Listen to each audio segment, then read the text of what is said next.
You know Sam? All this nice. You guys are nice. 6:40. You're like Demi Moore.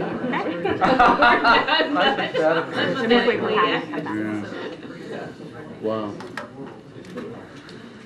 Yeah, and I'm also Welcome to the governing board meeting of the Cabrillo Unified School District. The governing board met in closed session from 6 to 6:40 and took no action. Very short closed session. So we'd like to begin with a Pledge of Allegiance, and we have Riley Huddleston and Isabel Vasquez from Kings County who are going to be leading us. Come on up, girls.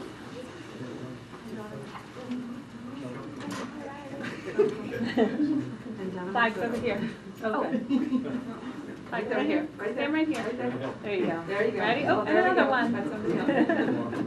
This way. I pledge allegiance to the flag of the United States of America and to the republic for which it stands, one nation, under God, indivisible, with liberty and justice for all. Thank you.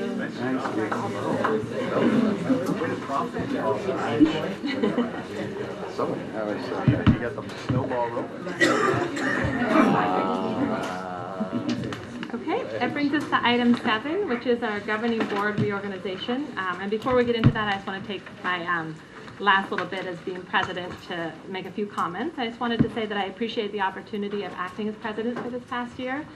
It's been a pleasure to run the meetings and working with Tony and the board members on board reorganization. We've welcomed 2 new board members this year and a new student board member, and it's been really wonderful. It's been a very busy year. We've helped to facilitate the process for beginning the strategic plan, created our master facility plan, and laid the ground for a parcel tax renewal. So I feel very proud of having helped those go through.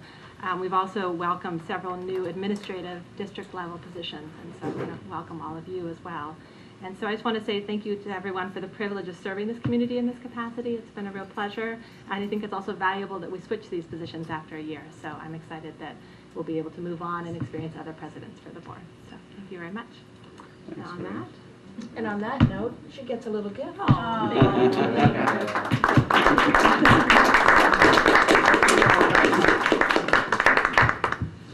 So we have our, do you want to handle it, Tony, or describe it, or we just go into motions for? The board will make their first nomination, which is for the new president, and then we'll act accordingly, we'll vote accordingly, and then the new president will take over and call for nominations for the rest of the positions. Okay, so do we have a nomination for president? I have a nomination. I nominate Rob Papalardo for president. Okay, do we have a second? I second. Okay, all in favor? Aye. Aye. Okay, yay, congratulations. Thanks, Freya.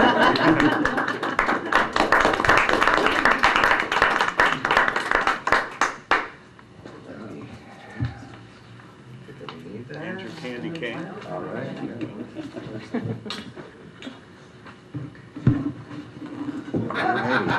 Oh, it's done. Well, it's already Almost official. done. Oh, my word. All right. Got it? Okay, you have to insert your. There we go. Beautiful. Thanks, Freya. Appreciate it. And thank you for all your service and the themes that you called out regarding the master plan and facilities plan and our strategic plan and the exciting potential renewal of the measure of parcel tax is exciting. I have the same mind. I just want to thank you for your sage leadership. You just led with the theme of transparency and communication and outreach that we've been talking about, and I think you've really made a huge difference in that regard and building connections between the staff and the teachers and the board and new superintendent, and it was really impactful, so thank you for that. Thank you, Great. Well, we need then, looking for a nomination for vice president. Would anybody like a nomination? I'd like to nominate Kate Livingston for vice president. Okay. Do we second that? Do we have a second? Great. All in favor? Aye. Aye. Congratulations. Thank you very much. Maybe we should wait till the end before we. There's some more moving. Let's wait till the end. Yeah, we'll wait. All right, let me make sure I'm on the right page. All right. All right, and then I need a nomination for clerk. Anybody like to make a nomination for clerk? I'd like to nominate Michael Ahern. And do we have a second? Second. Excellent. That was Freya's second? Yes. Okay. All in favor? Aye. Aye. Congratulations and Thank you. I welcome have to my that pen. role. Beautiful. Love luck. Pass that over to the clerk. Beautiful. All right. So that is it. So we have two open members. So Kirk and Freya will now be open members. We have a new clerk, a new vice president, and a new president. So Wow. thanks to everybody for your service. And then we additionally have some additional roles that each of us play a role in throughout the community with other organizations that we partner with and play a role in and so forth. And so we are going to, Go to number 4. what's that? Secretary to the governing Number board. 4, yeah. Oh, I'm sorry. Hold on, guys. Just want to make sure I'm on the right. No. Oh, there we go. Oh, okay. I'm sorry. So we need a nomination for secretary to the governing board? I can do that. I can nominate Dr. Rourke as our Oh, that's you. It's technically an Yeah. appointment, Yeah. because I'm not a I'd like to board appoint member. Yeah. Dr. Rourke as our secretary Do again. we need a motion then? Not a motion, it's an appointment. Okay, sounds good. All right, then, so do we need to do that for board spokesperson? How does that work? Do number 5, too. Sorry, authorize signatories for the governing board. That would That's be- the clerk, correct? It's the clerk and the president. Okay, so we need to make a motion to, To authorize the signatories for the governing board. okay, That includes clerk, president, and vice president? No, it does not. Okay, It's only not the vice clerk president. and president. Yeah, clerk and president. okay, so I need a motion for the signatories for the board? Okay, I'll make a motion. That, The clerk and the president are the signatories for the board. okay, then they're already elected. Okay, do we have a second? I'll second. Yeah. All in favor? Aye. Aye. And one, all right, beautiful. Board spokesperson, number 6. Do we need to make a motion? Okay, so typically the president's been the spokesperson, so I need a I'll motion. nominate the president as the spokesperson for the board. Great, Second. all right, okay, so second. All in favor? Aye. Aye, lovely. Okay, number 7 is representative to the County Board of Education. So let's see, last year, and then next. I believe I was the representative, and I would like to continue if that would be all right with my fellow board people. Excellent. Lovely, all right. Do we have a nomination? Is this volunteer or not? Well, we can just appoint. In mass, Yeah. Oh, okay. go through the whole, Just And then agree make to one it. and then in mass to agree all of the appointments. Thank you, Patty. Okay, so, all right, so that was Kate. Mm-hmm. All right, representative to the San Mateo County Committee on School District Organizations. I'm fine holding that one down. All right, Great. Michael. Representative to the San Mateo County School Boards Association. Is anybody doing Who's this? that? Since I'm gonna be on the county board, I might as well do San Mateo County. Excellent. Lovely. Kate. Thank you, Lovely, Kate. thank you. Representative to the City Council of Half Moon Bay. I was doing that last year. Does anybody have an interest? Kirk, I know you had an interest in that. Would you like to? Yeah, I'll take that. Okay. Representative to the Mid-Coast Council. Any mid-coast dwellers want to do that? Any interest? Can we nominate Brenda for anything? I'm happy to do All right, Freya will continue on that one. Representative to the Measure S Steering Committee. Kirk, that's been you, correct? Yeah, I'll be happy to continue that if that's agreeable. Mm-hmm. Okay. Representative to Cabrillo Education Foundation. You've done that for last year. I'm okay with continuing unless somebody else would like to. Well, I'm Anybody else interested- wanna- I'm interested when you would like to relinquish that position. How about after next year? Sure. Thanks. Representative of the Chamber of Commerce Education Committee. Kate, you've been doing that, I've been right? doing that, and I'd like to continue. Good. All right. This is easy, all right.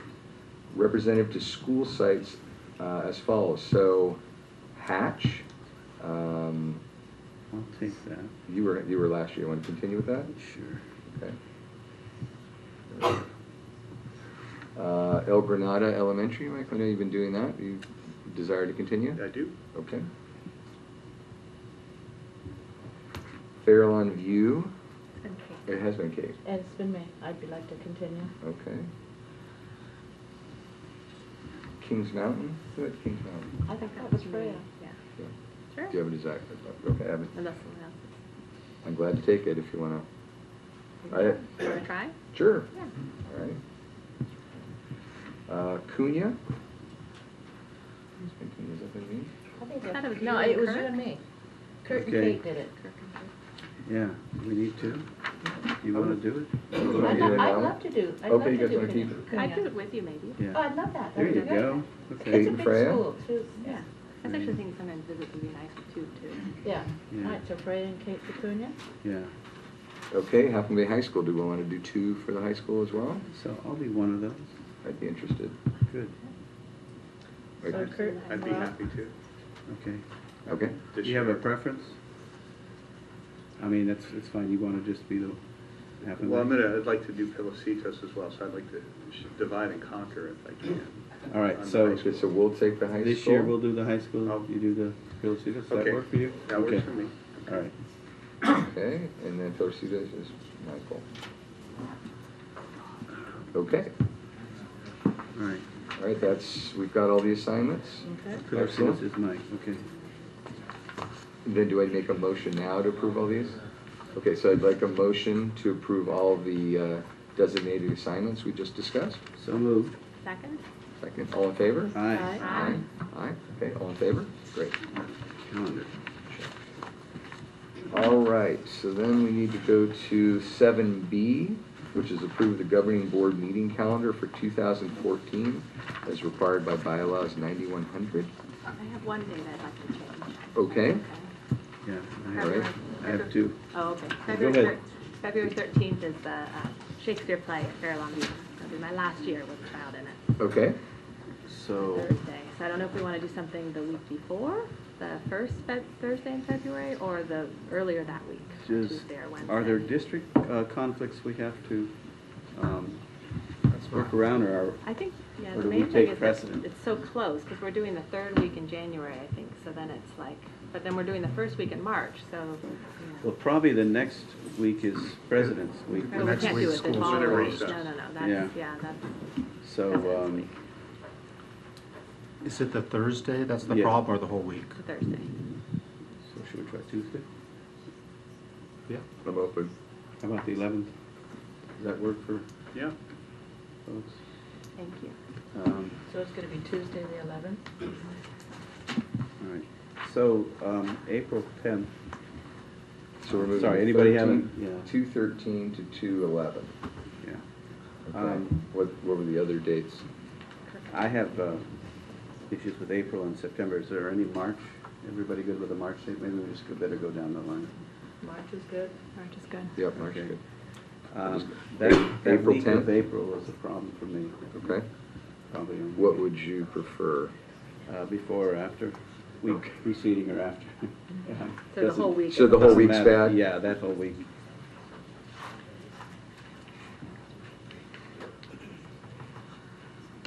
Or just. All right, so we were the 10th, so we do it on the 15th, April 15th, tax day? Or Yeah, April, that's how we normally. oh, April 15th is Tuesday, is that all right? Yeah, the Thursday doesn't work that week, or the 17th? I could do the 17th? When does Easter start? The next day. Oh, The 18th is a holiday. It's a holiday. So, The 18th's a holiday? Correct. well, would it be better than to do it on the, say, the Tuesday, the 15th? I might suggest that just because people So are it's getting out not of town. crowded, yeah. Okay, so we're gonna move the April 10th to the 15th. Tuesday, the 15th, okay. And then what was so then we got May 8th, does anybody have an issue with that? No, May 29th? June 26th? no. Do we have, it's unclear at this point, Tony, if we have to have a July meeting, just as TBD? Correct. We typically do not have a July Okay, meeting. right. But it's just in Uh, case. For the budget. Okay, so we have August 14th then is the next one. September 11th. So that's that week. It's problematic the whole week. So the following Tuesday, 16th 16th. or 18th? Does that work for? I can do anything that following week. Does anybody have any issues or preferences, Tuesday or Thursday? Tony, do you see anything with, anything else coming Any up that approvals month? or something that need to be? No, no.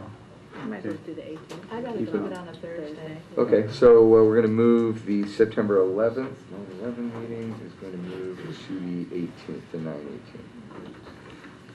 October 9th, good for everybody? November 13th, Looks good. and then December 11th. That's a school holiday? At the 11th, it'll be just before. Okay. All right, so then I need a motion to approve the revised calendar, moving the February 13th meeting to the 11th, moving the April 10th meeting to the 15th, and moving the 9/11 meeting to 9/18. Do I have a motion? So moved. Have a second? Second. Second from Kate. All in favor? Aye. Aye. Everybody's on board. Okay. All right, then we have 7C, which is complete annual review of Board Bylaw 9250 as it pertains to compensation individuals may elect to receive for service as members to the governing board for 2014. Tony, this is yours. That's correct. Okay. The Ed Code allows compensation for governing boards in the form of actual the stipend or potentially even for coverage of health benefits. Cabrillo Unified Board has consistently on an annual basis reaffirmed their intent not to receive any compensation for their service, and in either in salary, stipend, or in benefits.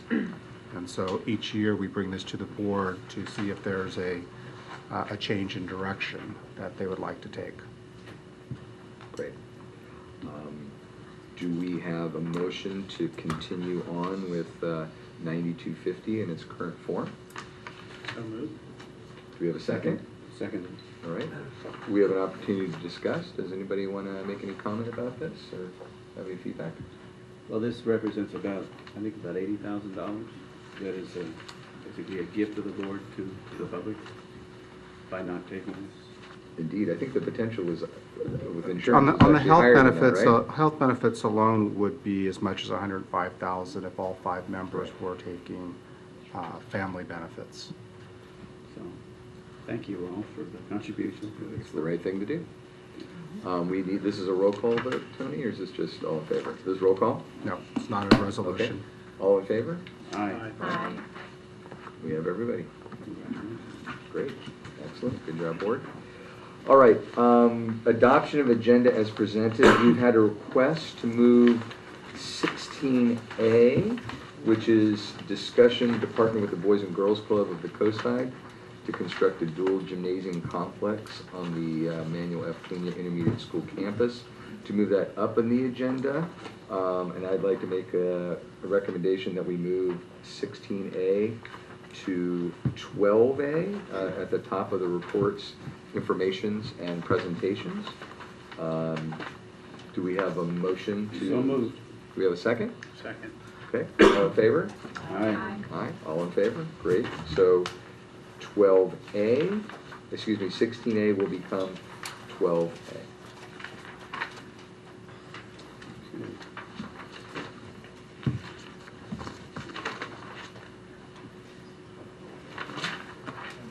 Okay, we will move on to there. So we're going to move to number 9, student, staff, community recognition. Who's going to be handling the, John? Mr. Corey. Excellent, all right, Mr. Corey, it is all yours.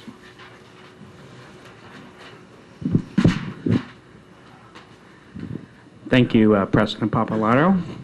What? Has a nice ring to it. President Papalotto. I like it. Alliteration is fun, there's no question. Absolutely. Good evening, everyone, and welcome. It's an honor this evening in my role as the principal of Kings Mountain Elementary School to recognize our distinguished parents and students. And it certainly is with an operative emphasis. I emphasize distinguished. We were honored to be eligible, notified of our eligibility by the California Department of Education, of our eligibility to apply for the California Distinguished School Award, and it is with great excitement that we're finalizing that application and hope to submit that on Monday. And in that same vein of being distinguished, we have a variety of parents and students that we'd like to recognize this evening. And for those of you who have been up to Kings Mountain, you know what a glorious, glorious location Kings Mountain Elementary School is. And our theme this year in our application is It Takes a Mountain. And it certainly takes a mountain with a school of 75 students to annually raise over $100,000 to support the rich programs that take place in our school. One of our best fundraisers, most exciting fundraisers, is our Autumn Affair fundraiser. And I was excited this year on a Friday afternoon to head up to set up. I think I got up there about noon. Excited to begin working, and little did I realize that most of the parents, including two of our parents being recognized this evening, were already there, I think, from 7 or 8 a.m., working hard to put on a glorious event. So I'd like to bring up Angela Bai and Maria King. Put your hands together for Angela and Maria.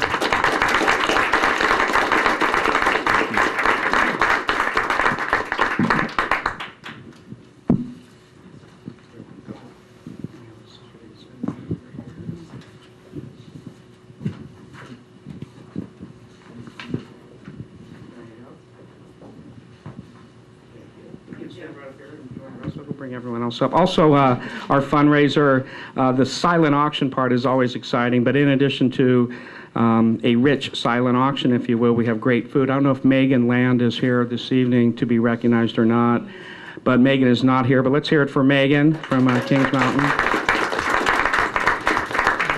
And as you know, it is a community, and the Kings Mountain Art Festival takes place on an annual basis. And every year I attend the Kings Mountain Art Festival, I come home with about 20 or 30 big cookies. If you know the cookies like I do, and certainly I do, you can appreciate the effort that goes in to that event. So I don't think Kate Shea is here, but I know Heather Huddleston is in the audience. Please come on up, Heather.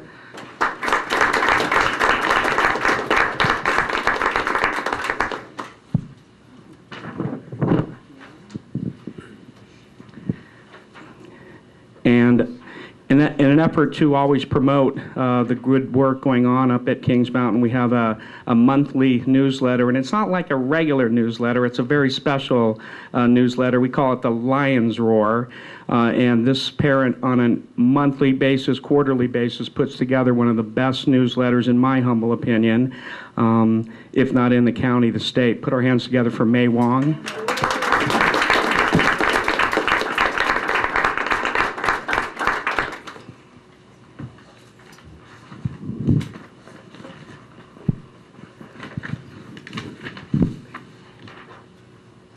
And certainly not to be forgotten, a gentleman, if you will, a gentleman who, yes, that's you, Tom, a gentleman in every aspect of the word. I think when I first came to Kings Mountain, I thought he was a staff member.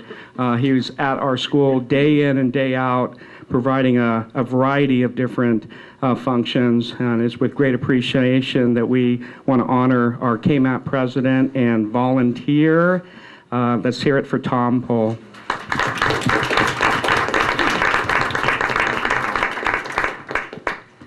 And certainly to be recognized are our students at Kings Mountain, a great group of kids, and they put together a fundraiser recently, and I knew the fundraiser was coming, a very special readathon. I wasn't really quite sure what day it was taking place, but I do remember someone coming into the office and saying, "Shh, can you keep your voice down, Mr. Corey?" I was talking a little too loudly in the office while all 75 of our students were speaking. So I'd like to invite up 3 of our students, Riley, Donovan, and Isabel, to share with the board and share with the community the fundraiser that took place at Kings Mountain.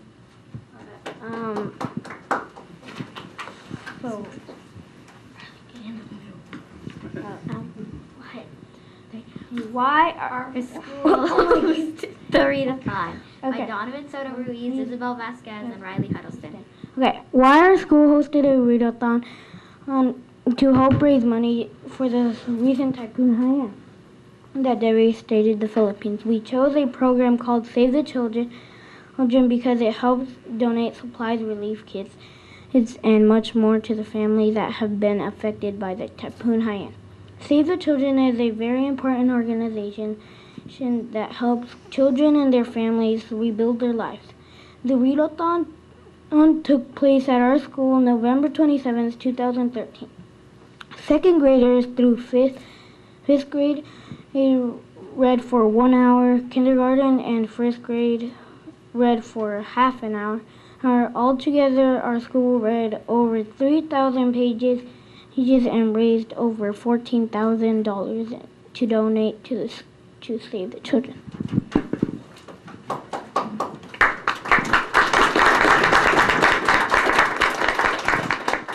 We hope that the money comes to good use in the Philippines. The books read range from picture books to chapter books. A few kids in Miley's class read over 90 pages, which played a huge part in the amount of money raised for the Philippines.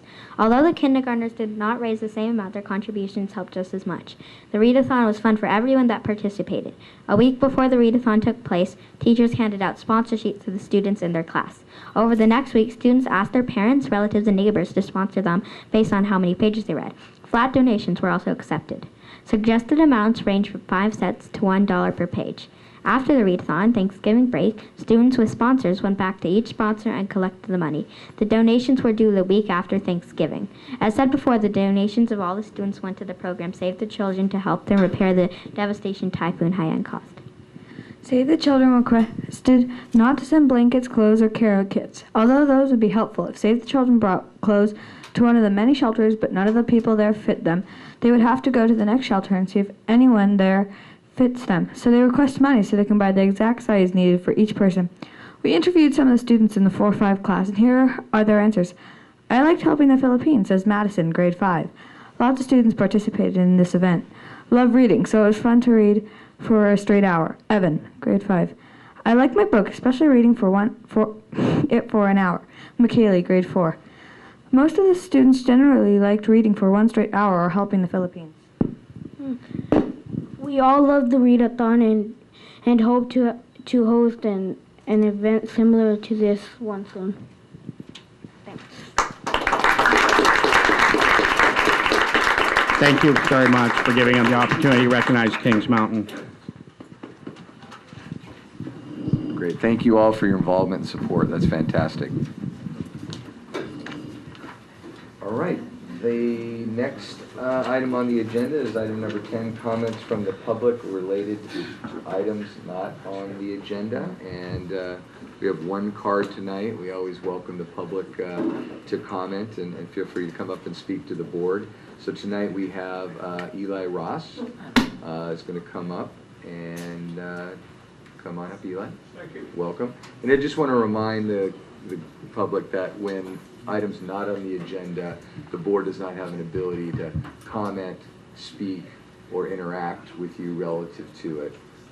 Isn't that we're listening, but that's really the process. So I don't have to worry about being criticized. Not at all. It's a safe haven. Right, exactly. So, Brenda, you know who I am? Yes, I do, Mr. Ross. Okay. Yeah, we appreciate you In case I need a coming. witness or a testimony, my character, my humor, etc. I don't know why it came to me when it says English teachers never die, they're just sentenced to death. I thought you might like that as a little sharing for a moment. I'm 85 years old, and the reason why I'm telling you that is because I want some due respect, but not seriously. I've been a substitute teacher in this district for 9 years, and having served over 30 years in education in colleges and universities, and I came aboard here because I felt I could use, like a lot of substitutes, a little extra money. I, too, by the way, I'm on your side because I lived in Idaho, as I say, for 16 years, and I was on the school board. Thank you for serving. No comment, please. And I want you to know I was elected by unanimous 5 votes, and that's the truth. Wow. Anyway, it was one of the greatest experiences I had, and I got paid as much as you guys get paid, which is 0. So I thought that was good because there was no monetary influence to be concerned with. But the reason why I'm up here is not for myself, because I won't be here that much longer. But, you know, I've been here, I think, about 9 years in substitute work, and in all that time, there's never been a pay raise to the unsung heroes. For those of you who have been in substitute positions, and for those of you who remember how children can misbehave with substitutes, it takes a lot of wherewithal to be there, and they're worthy of being recognized. So with that thought in mind, I have requested and talked to John here previously about the fact I think that the board, the superintendent, ought to be having a conversation about that and what could be done. That's my basic primary reason for hearing here. And I prepared some things to pass out, and not me, but I mean the documents I have here, although some people think they may want me to pass out as soon as possible. That's how I manage classes. I have a little humor with them, and I say to them, well, how many of you are hungry today? And all the hands go up, and I say, look at me, and you'll get fed up.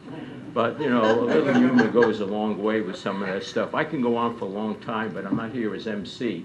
So I have 2 pieces of paper, and unfortunately, while I was trying to incorporate both of them on one document in a different way, my computer did me in. So I had 2 prior pieces that I had put together, and I just thought you'd like to see that. And by the way, do you know we get paid $110 for substitute a day? And you're going to be shocked by this, but we get overpaid. We get $13.70 an hour for our duty. That's really overpaid, isn't it? And I think it needs to be carefully examined. I know that John here has checked with other school districts about what's the going rate. And personally, I feel if we always look to somebody else for the going rate, we'll never get to where it's appropriate for what they should be paid. Some of the considerations in my mind is basically one ought to consider constructing a pay schedule that for substitutes is commensurate with their past experience and what they do. And by the way, teachers who take on long-term substitute work, they get $130 a day. And you know, when you think they're taking on all the responsibilities that a full-time teacher has to take on, there's something not right with that. And I think equity calls for an examination in that. There's nothing to be afraid of being a leading school district in terms of how the teachers are addressed and treated. As a matter of fact, if this district came up at some point, and I always a money matter, and could say, we are going to give what's right, and we're not going to worry what other districts are doing. I have a hunch that this district would then be well noted over California for being a leader in the forefront. Well, there's much more I could say, but I think it's time for me to stop, and I appreciate the opportunity for sharing these thoughts with you. And I have here about 10 of these for the board and anybody else. You can give those to Patty. They want a copy. And with that, you don't need to applaud. I'm going to go home. Thank you. And take it easy. Thank you, Mr. Ross. Well, a little applause is never offensive. Thank you. Thank you. Okay, so next is representative reports, CUTA. Tom, any comments tonight? That was very well done. That's what you were going to say. Could take that show on the road. The only thing I was going to say, and this is kind of off the same kind of thing with substitutes. Come on all the way up, Tom. Feel free. It's been a long day.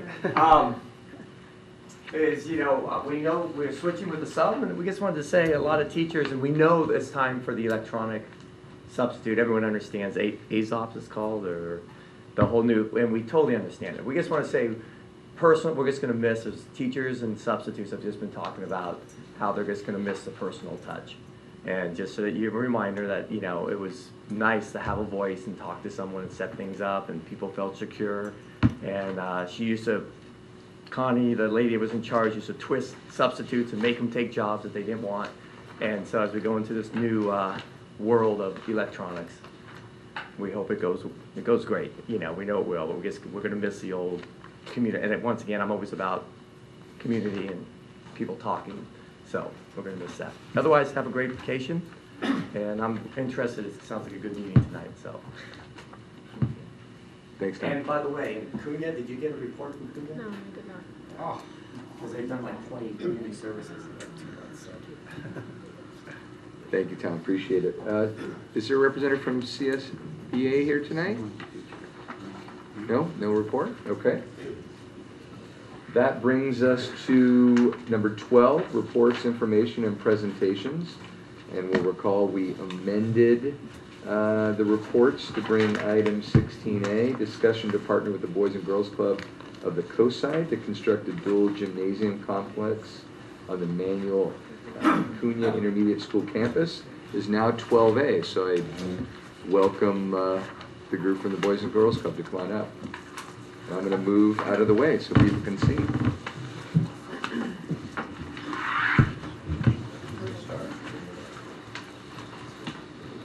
Sorry, guys.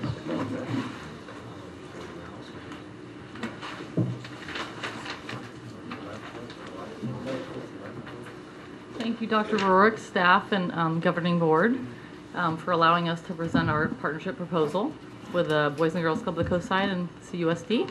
I'm Sandra Andrini. I'm the president of the board. With me is Judith Guerrero, our new executive director, and I'd like to welcome introduce our representatives tonight. We have Steve Bassage, who is a board member, along with Ed Watkins, who you all know, another board member, Rocky Rayner, board member, and then Keith Waddell, who is a founding board member and also a major contributor, and he's going to start off our presentation. So thank you for having us. Thanks for coming, Sam. Mr. Waddell. Okay. Thank you very much for having us and allowing us to make this presentation to you. So we first thought it was important to know that this isn't our first partnership, and in fact we've done many things together. We've listed them here. We're very proud of all of these projects. We're very pleased at how we've interacted with the school district. As you know, Ed Watkins has been the liaison between the school district and the Boys and Girls Club. We think he's done a nice job. Our objective tonight is to add a new dot and a new row to this slide. We're proposing a 24,000 square foot facility. It would have 2 separate gymnasiums, offices, restrooms, dressing rooms, and storage.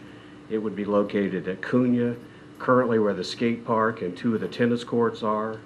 The current skate park would be relocated to the Ted Adcock Center parking lot. Steve will come talk about Ted Adcock in a second. 2 of the 4 tennis courts would be removed. 1 of those would be rebuilt next to the 2 remaining ones.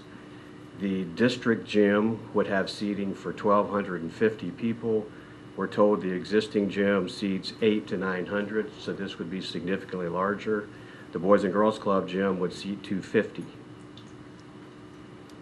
We're asked why was Cunha chosen and not the high school. It's this Boys and Girls Club and every boys club in America's target market is to be near middle school age kids, and therefore Cunha rather than the high school is the better place.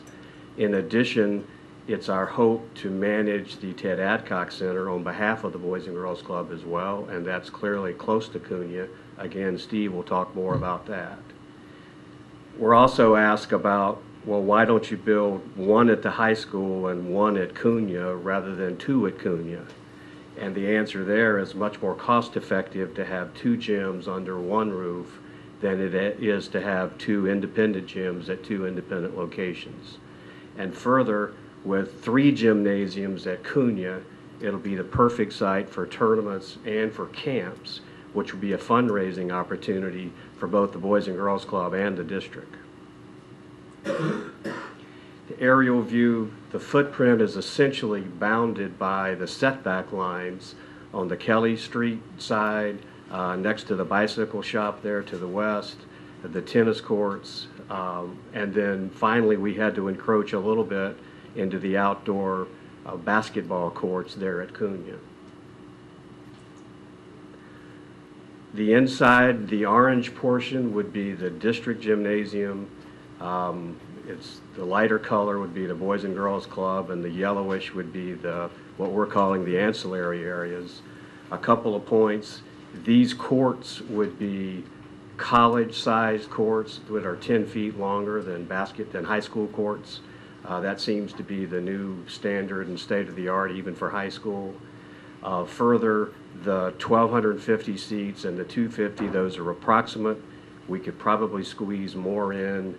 We've got to balance comfort with capacity. That's something we'll fiddle with as we go forward here. The ancillary areas are very related to the 2 gymnasiums. The 2 restrooms, by the way, are huge. Part of code for having 1,500 people is you have to have huge restrooms, so I don't think anybody's going to complain about that. So many of you know there's been a lot of dialogue, an extreme amount of dialogue about the roof design. So we're happy to report that we like the flat roof design. We think it's consistent with the rest of the site. We like what's called this ribbon of glass around the top. The overhang not only distinguishes it architecturally, but it also prevents direct sunlight from coming into the gym, which would be dangerous. So we're pleased with what the architects come up with here from a design standpoint. We've got a couple other views of it. That's a view. Here's another. We think this again demonstrates it's very consistent with the rest of the school, but it's distinctive nonetheless. And then finally, this shows how the ancillary areas, which were in the lighter yellow color before, the roof line steps down. So the taller portion is obviously the gym, and I'm told that's going to be 35 feet on the outside so that you can get 25 feet on the inside, which again is the standard spec. And then the ancillary areas would drop down. So Sandy's going to talk to you a little bit about what goes on inside. Steve's going to talk about Adcock, and then I'll be back. So we just want to make sure that we're clear about the fact that, of course, this is a gym, but it's not just about basketball. It's a club for the Boys and Girls Club as well as a gym, but we see a lot of things happening here. We've met with, of course, our executive director and our program director, and they came up with a huge list of things. Volleyball, indoor soccer, as you can see, gym, hockey, yoga, wrestling, the list goes on, and we're really excited. We've even thought about after the club's over at the end of the day, 8 o'clock, maybe adult youth classes, adult yoga, soccer, flag football. So we see this as a whole great project besides just being a basketball gym. So I'd like to now turn it over to Steve, and he can talk a little bit about the Adcock Center and how that connects with what our plans are. Thank you.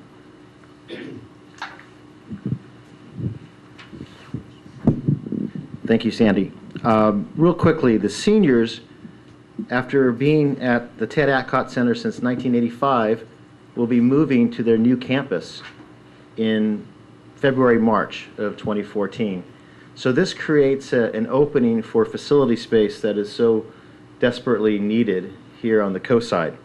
So when this opening came up at a city council meeting a couple months ago, we raised our hand saying that the Boys and Girls Club would love to have a part in taking advantage of those open space that will be available, especially in the after-school hours from 2, 3 o'clock and onward in the evening. And the space has a number of rooms. I'm sure most of you have been to the facility. So right now, the Boys and Girls Club is working with City Council and City Hall staff on an MOU, and this is a process that is still going on. It's still pending approval. I mean, nothing's quite done, but we have made some progress that I'd like to talk to you about on the next slide. Oh, I'm sorry, I forgot to click. Uh-oh, now I've done it. I got it. My life is PowerPoint. I should be able to do this. It's my whole life. I mean, so I only wanted to talk a few moments because the MOU is not complete yet with City Council, but I want to tell you about a couple of the programs that we're very excited about. The Boys and Girls Club plans to create a teen center. We'd like to work with College Bound in a collaboration to work with teenagers to help them get ready for college, prepare for their classes. We do not have a teen center in our community. So this will be an exciting event. The next bullet, gosh, I did it again. The next bullet, Street Side Stories, is actually starting in January. We have our first 15 kids starting twice a week. It's a creative and visual arts course. It was pioneered in San Francisco. It's been adopted by many cities in the country, and we're actually going to start that curriculum in January. And what it does is it promotes literacy and it provides kids an access to new technology for creative arts and storytelling. So, the next item, which we still want to get a little bit more meat around, is an elementary school age tech center. Again, here's a reason why Ted Adcock is very important. It's a place for us to bring kids, not necessarily of middle school age, but give them a place that we can call home and a club for themselves. So we're excited about this. We look forward to taking advantage of that facility and using it as a multi-use for a lot of groups with Sal and other parts of our community, as well as Department of Parks and Rec. I'll turn it back over to Keith. Forgot about that. Okay. So our proposal is actually quite simple. We would propose that during the school day, the school district controls the entire facility. That after the school day, the orange part, the larger part, the district would have priority claim over, and that the blue part, the smaller gymnasium, the Boys and Girls Club, would have first priority over. And when you go through the math and allocate the time, that would say 80% of the time would be controlled by the school district, and 20% of the time would be controlled by the Boys and Girls Club. If you further look at cost and funding, working with the architect, he's looked at 3 or 4 gymnasiums that have been built in the area in the last 2 or 3 years. The cost is averaged between $240 and $250 a foot. So using our 24,000 square foot, that says we have a $6 million project. We're proposing that we would split that cost equally, $3 million to the district, $3 million to the Boys and Girls Club. We would further propose that the district's costs are capped. Once you're in for $3 million, you're done. We, the Boys and Girls Club, would take all the funding risk for every penny thereafter, be it whether the club costs more, the facility costs more than $6 million, or whether we decide to do more, or if there's cost overruns, for whatever reason, it will not cost the district 1 penny more than $3 million. The Boys and Girls Club has all the funding risk. We're told by Tony and others that from a Measure S standpoint, the $3 million from the district would come from the contingency and from cost savings from other projects. From a Boys and Girls Club standpoint, we do have commitments for 85% of the initial $3 million. We're highly confident that we can get the balance of that, as well as any additional funding should we need it to complete the project. We think this is unique in that it allows the district to leverage Measure S funds by 2 to 1, essentially getting this for 50 cents on the dollar, which we think gives you the opportunity to demonstrate good stewardship of those Measure S funds. In that regard, just last week, we met with the Measure S Steering Committee, who we were happy to see voted unanimously to recommend approval of this project. So we'll wrap it up very simply. This is one of my favorite sayings. I thought it was appropriate here, given many people have said for a long time it'd be impossible to get even 1 gymnasium built in this town. We now have the opportunity to do not 1, but 2. We presented a project where the district gets to leverage their money 2 for 1. That's with a cap. We think it's the perfect use of Measure S money, and we hope you'll agree with us. Thank you. Thank you. So all of us are available for questions, should you have them. I don't know what your protocol here is. So I know we were going to look to the staff to give us an assessment and guidance. Do we do discussion now, Tony? Do we have that opportunity? If you have any questions, that would be fine, but Okay. I do have financial information to share with the governing board as well. Great. Do you want to present that first?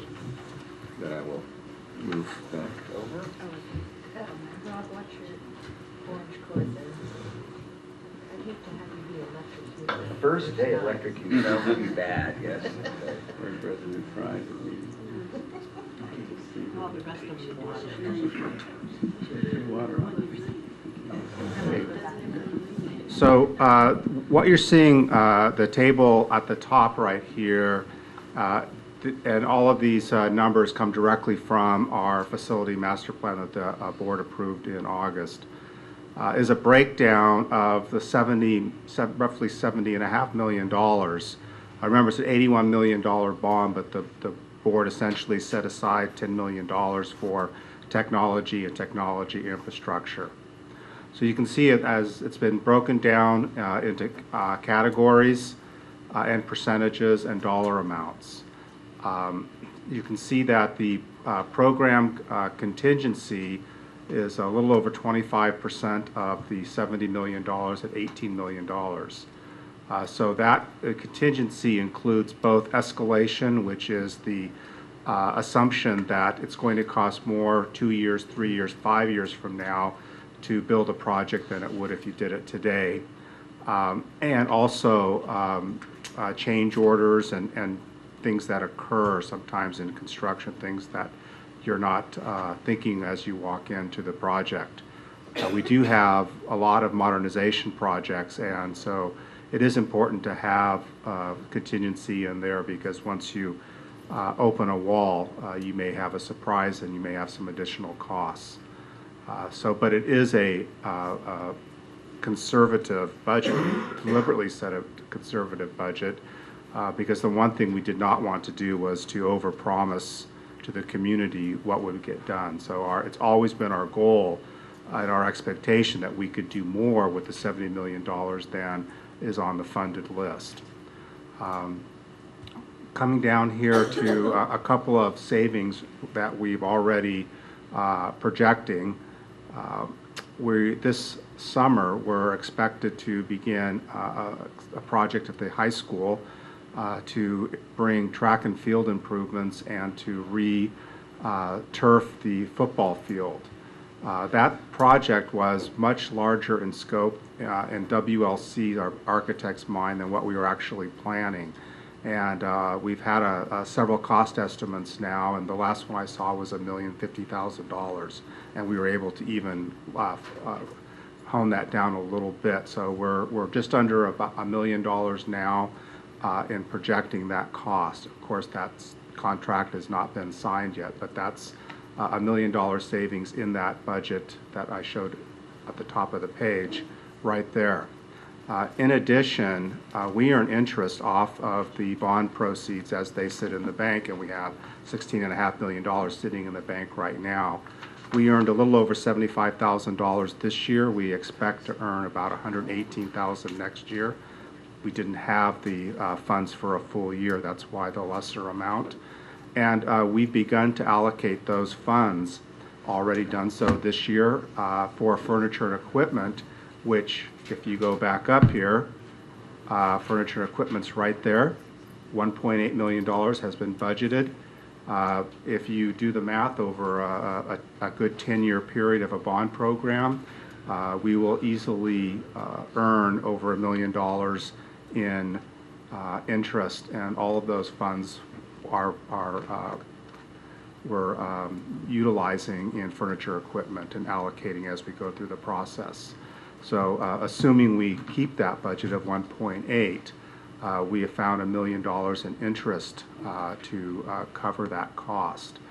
So if you add the savings together, we're at a $2 million savings, which is 2/3 of the requested amount that the Boys and Girls Club is asking for our share of the partnership, which means that we would only need to take a look at $1 million of that $18 million contingency and put that at risk concerning other projects. So, you know, from a fiscal perspective, you know, again, at the very beginning, very conservative budgeting, not wanting to overpromise, but being 2/3 there, I think we can be reasonably confident that we could enter into this partnership without jeopardizing the projects that have been approved. by the governing board under Measure S in the facility master plan.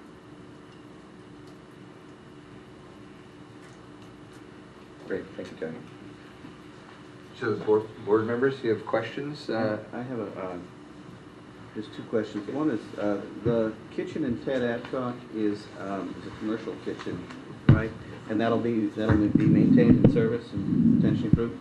Would you be open to allowing high school students, including the continuation high school students, access to that kitchen and whatever kitchen program you have there? That wouldn't be an issue, would it? I didn't think so.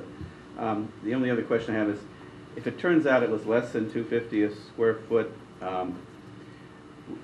Sharing savings. Okay. I need to ask that. If it comes in at less than 6, you pay half of whatever it came in. All right. Thank you for clarifying that, sir. What might be a timeline? Well, if we're able to move forward here, we should be able to have drawings by January, February, submit to the DSA in parallel with submitting to the city for the CDP. We should be able to be out of the DSA by late summer, maybe September of next year, 6 months or so, depending on building during the winter. Obviously, there's always an unknown there. We could be done by March of 2015. So break ground next fall. Break ground next fall. He just committed to that, by the way. I thought it was a Again, maybe. remember, weather permitting here. I heard a few contingencies in there. Yes. And again, that depends a little bit on DSA, but we figure this is a fairly quick project, you know. Can the project go forward without the Ted Adcock Center being involved? Yeah, we would be very unhappy that that was the case, but clearly the facility can be built and be functional without ADCOG. Because that depends on city council negotiations. You're exactly right. Which we cannot. That's correct. But even if the worst happens and ADCOG did not happen, we very much would want to do this facility and would want to proceed as we proposed. And I know there's a few city council members here tonight. What kind of framework are you expecting for resolution on the Adcock Center decision? You know, if anybody wants to comment. We actually, it's an agenda item coming up in the study session on the 17th of December. It's probably going to take some time because the city of San Carlos is also involved because they're the current provider of professional management of Ted Adcock. They run Ted Adcock Center. So we have a meeting with the city of San Carlos on the 18th of December. So things are moving, but I wouldn't necessarily say it's going to happen right away. I would anticipate city staff and city council would probably deliberate for a couple months. But the street side stories, for instance, just started in January. We're going to start that process. We'd like to have this whole MOU complete sometime within the first quarter next year. Thank you. Michael, Fred, any questions?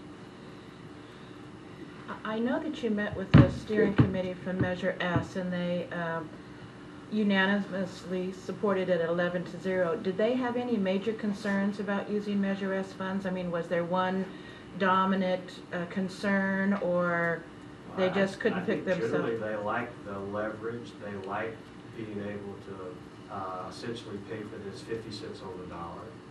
And there were the concerns, the discussion items we had didn't necessarily relate to the appropriateness of using Measure S money. It was more operational. Okay. And Tony, your confidence in those $2 million in savings between the track project and the other $1 million that's very clearly possible and likely that we can do that. Is there any movement on that potentially? Well, we will know. Ed, how soon are we going to be going out to bid for? That's going to happen in the next couple of months. Yeah, I would say within the next few months we'll be going out to bid, so we'll be able to lock down the price on the track improvements and also the placement on the turf. Naturally, we will look for every saving possibility available, such as CMAS contracts. Yeah, but I've sat in on 2 of those meetings, and the budget is really being scrutinized closely there. And we have SSA, which has completed several other projects with us, and they're experts in this area. And this is not, we're not going to run into anything really unforeseen, because we're simply replacing a turf and adding some additional features to an existing area. It's not like we're opening up walls and going to find mold or rats or something living inside. So we're very confident in those figures. Thank you. Another point that's important, I believe, for the board to recall is that a gymnasium for the high school, a new gymnasium, is part of the facility master plan. Granted, it was visioned to be at the high school. It's on the unfunded list, but it's not. This is not a project that comes entirely out of nowhere. It was envisioned by the community, by the Measure S steering committee, by WLC, and by the governing board in approving the master plan. There are components there that just simply aren't on the funded list. And that was priced by WLC at $8 million. Right. And so it was unlikely that would have happened. So this is an incredible leveraging. I mean, we'd all like this. It's a high school sized gym on Cunha. The rationale for having it there seems still very strong. And this will be a community facility available for a lot of activities. It'll be the biggest facility on the coast side. And I think that'll have a big impact on the availability of indoor space in an area where the weather tends to be a little on the wet side at times. Except for this year, maybe. So it seems like very much a win-win, and I'm thrilled that it's happening. What about parking? That's a great question. So we've had some discussions with city staff in connection with getting the permit, and the indications are we'll have to show 114 parking places. New parking places? New parking places, or at least available for functions at this facility. So Cunha currently has a new parking lot with solar panels over it, and that's 86 places. So we need roughly 30 more, so those will count. We believe we can get many spaces in the outdoor parking right next to this facility, and we haven't really counted those yet. But to the extent that's not enough, we also believe the district office here and the parking in and around here can be used and could be considered for permitting purposes toward the 114. As a practical matter, you've got Shoreline Station that's right next door, and most of the high demand would be at times when Shoreline Station will be empty. And although technically you can't take credit for somebody else's parking lot as part of your application, as a practical matter, I think a lot of the parking will be right there. Cunha's recently just completed their construction, and maybe I need to talk to Cunha staff or administration that they're enjoying the quiet over there. They'll have all new hammers and drills going again. Will it affect our students in any way? I mean, ongoing classes? It's centrally located over there by the tennis courts. Right, but it's at the most western corner of the site. So the closest building you have to it is the shop building. They might compete for noise levels, yes. And will there be some noise? Of course it will. But will it be something that's disruptive? During the course of our construction projects at Cunha recently, during testing time and all that, we did not have construction going on. We either started late or there was some blackout days, if you will, which would also be considered when a contract would be signed by a general contractor for that future construction. So again, I think it will be minimal. Will there be some? Yes. That March timeline's looking good, though. That's before state testing. Yeah, exactly. I knew what you were thinking. Ed, in regards to the parking, that open space that's behind Our Lady of the Pillar,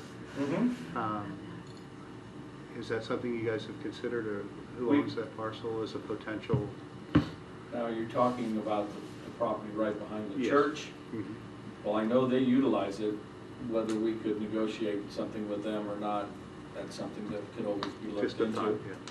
But there is a lot of space, and again, as Keith pointed out, a lot of the use for the facility will be in the early evenings, whether it be a scheduled high school game or a scheduled Cunha game. This will be a district facility. This will not be a high school facility. This will not be a Cunha facility. That side of the gymnasium will be a district facility, open, available to all.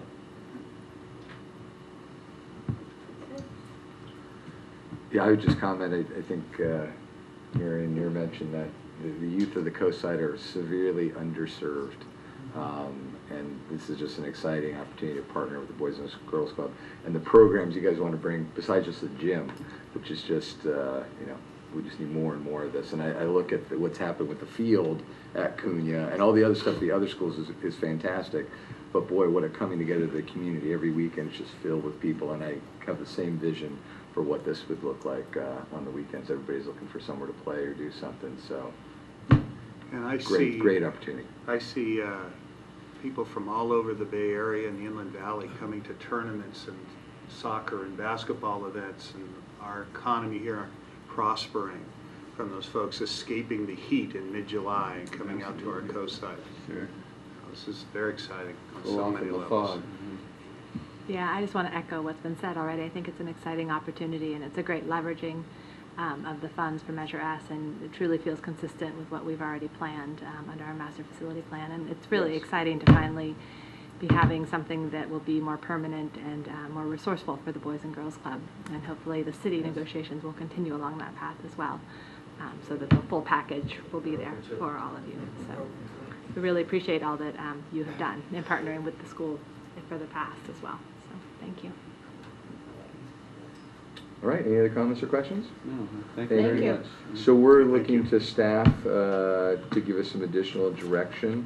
Correct. To assess the materials you provide around financials, as well as all the information from the Boys and Girls Club. So you said it will be for the next board meeting. We'll look for a report. Is that what we're thinking? The next step will be for actual design contract. Okay. And we will also be working on the MOU. I'm not exactly sure if we'll have that ready in January. We are, tomorrow morning, we've been working with DT, one of our select architects to date on this project. We do want to take a field trip and look at least one gymnasium that they've designed and has been built before awarding a contract to them. If we are not satisfied, then, and I welcome any board members to participate in that field trip, if we're not satisfied, then we would need to do a request for proposals for our other eligible architects, and that would take a longer period of time. It would add another month to the process. But assuming things go well with DT, we're able to negotiate quickly. Our hope is to ask the board to approve a contract for design services in January. Okay, great. I'd like to go on that field trip. Very good. Yeah, me as well, if it's possible. Thank you. Is it in the morning? Ed will be setting that up, so. I'll coordinate that with all who wants to go. Great. Thank you. Thanks for your time tonight. Thank you Boys and Girls very Club much. members, Thank we you. appreciate it. Thank you. All right. We will then get back on track with the reports, information, and presentations. We're going to go to, I guess, what becomes 12B.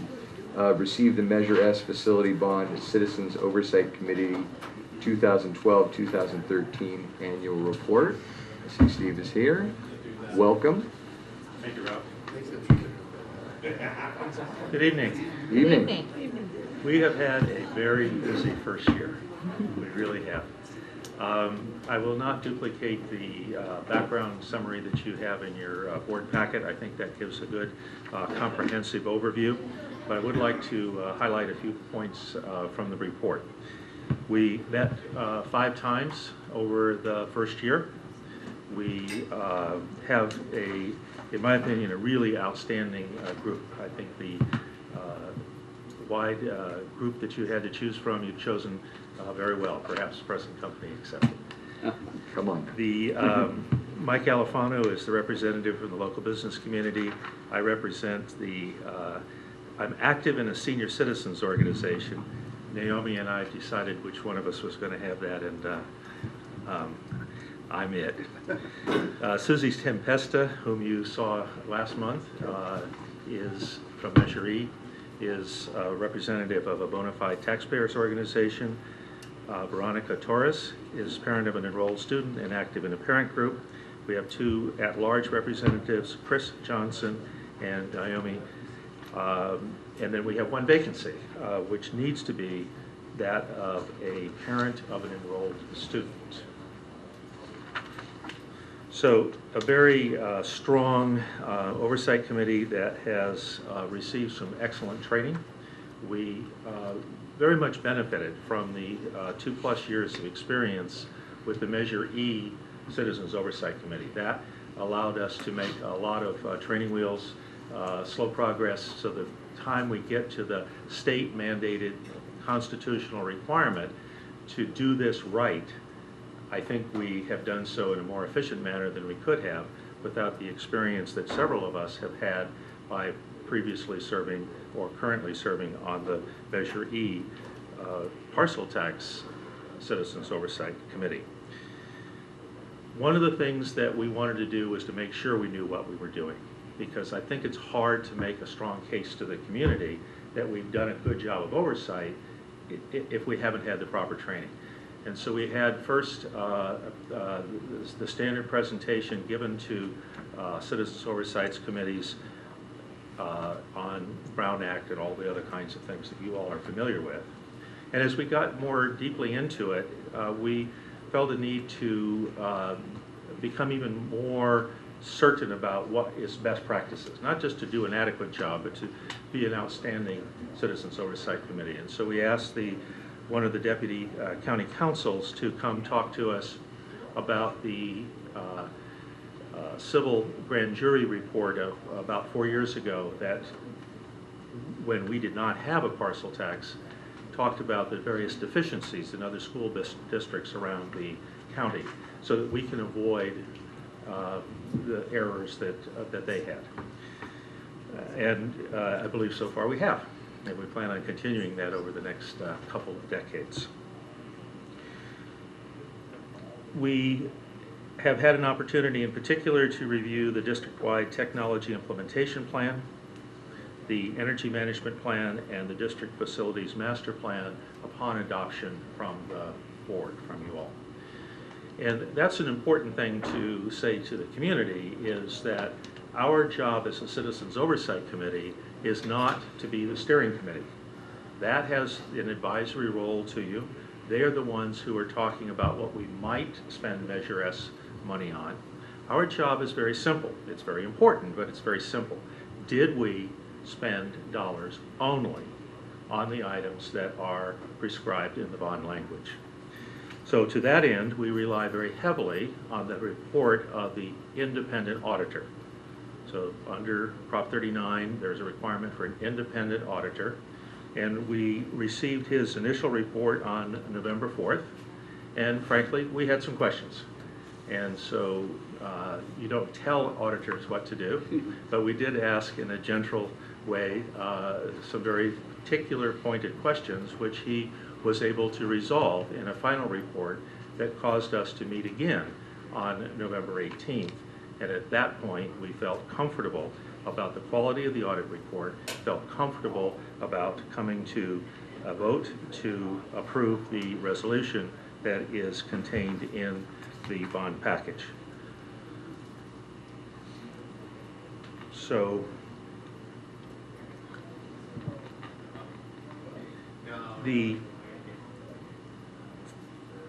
part that I will read from the board packet is that we met in open session on November 18th. We passed resolution 01-13 stating that the district had, during the 2012-13 school year, expended Measure S bond proceeds in a manner consistent with the bond language. This is our singular action, and we then created a draft at our previous meeting and then approved a draft of the final report that you have in your board packet, which is the 2012-13 annual report. Questions? Questions? I have one just about the constitution of the board. If you're missing a person, is there any issues with quorum and the board standing legally or whatever? As long as we are making, Tony, why don't you take that? Yeah, say you have it. Keep going. As long as you are making appropriate efforts to fill that vacancy, my understanding, and I think we had a side confirmation from the deputy county council during the meeting that we're fine. Of course, we have to have a sufficient number to be a quorum. Yes. I feel we should be filling that before our next meeting, and so please. Do we have folks who have applied for that open spot at this point? We do not. It's Okay. We have posted it. We will make a renewed effort after the holidays to get the word out. It is a parent of a student currently enrolled, so it is an audience we have access to. We don't meet again until March. I must confess, I am thinking March. about Measure E and Measure S together. Yeah. We have some time. Yes. Okay, great. Any other comments, questions? No, thank you very much Yeah. for your Yeah. service on Thank both you for of the those. diligence. Yeah. Thank you, Steve. Thank you very much. Thank you all. May I have seconds? Yes. Please. I just saw Crystal in my mind, as I passed around the corner here. The support that we have had from the district staff, from the superintendent, from the director of fiscal services has been outstanding. I mean, unbelievably strong, outstanding, cooperative, but also foresightful and anticipatory of what we needed. And as we've asked detailed and particular questions, we've got thoughtful, timely, appropriate responses. The committee, because I was traveling for the Measure E presentation, I'll actually speak for both the Measure E parcel tax and the Measure S facilities bond committees are so well supported by the district. It's simply a pleasure to hold our periodic meetings. Thank you, Tony. Thank you for your staff. Thank you very much. Thank you for giving us that feedback. Yay. Crystal and Tony, thank you for your continued great work. No surprise. All right, thank you, Steve. Appreciate it. All right, we're going to move on to what is now 12C, receive the 2012-2013 fiscal year annual Measure S Facility Bond Program Report. And this is mine. Okay, I will. And we do have a PowerPoint here. Get rid of a collapse a window or two. Table back up. This one, you don't need that one. Thank you. And this is the one right here. So the timing of this report is perfect because the board needed to receive the document and the findings of the Citizens Oversight Committee prior to this report.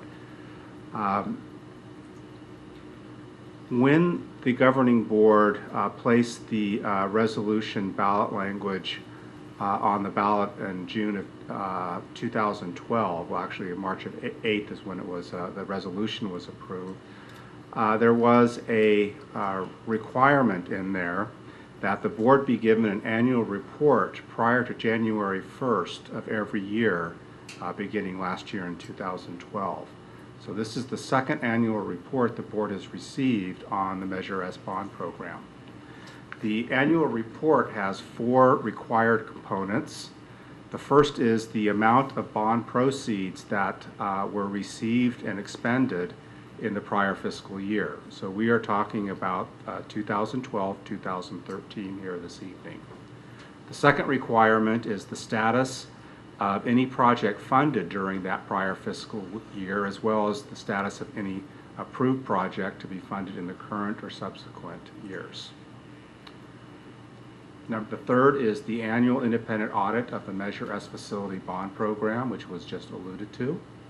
And finally, the annual independent report submitted by the Measure S Citizens Oversight Committee, which we just covered in the prior presentation. So item number 1 is the amount of bond proceeds received and expended in the prior fiscal year.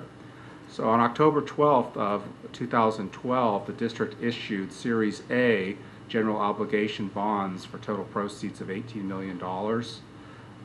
The general obligation bonds average interest rate is 3.25% and have a 25-year repayment schedule.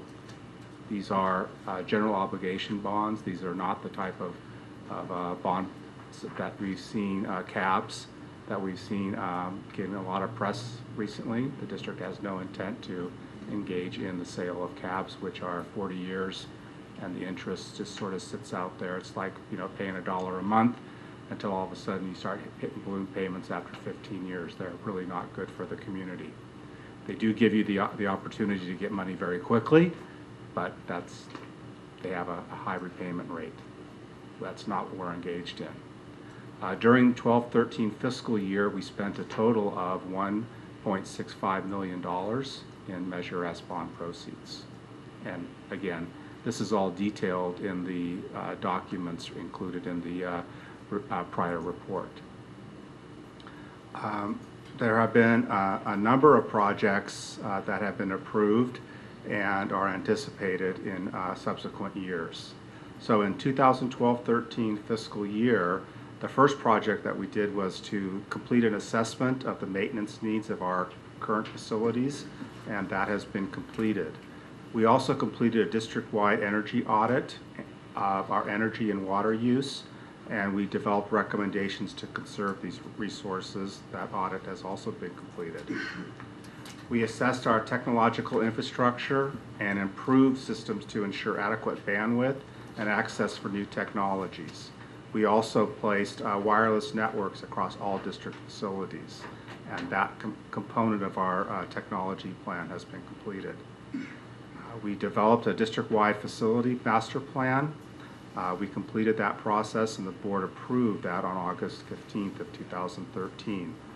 This past summer, we had a repavement and ADA improvement project to the Half Moon Bay High School parking lot.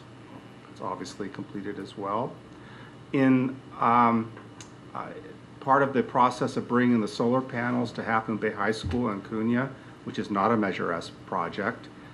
We do not own those solar arrays, as the board well knows, but this is a project where we're purchasing, it's a purchase lease agreement, where we're purchasing the power directly from solar energy. However, their plans were to use just a plain steel post for those to support those solar panels, and we quickly recognized that in a coastal environment that they needed to be galvanized, and we knew that over time we would likely be the future owner of those solar panels, and so we invested. I'm not exactly sure what the dollar amount is, but it's in the report.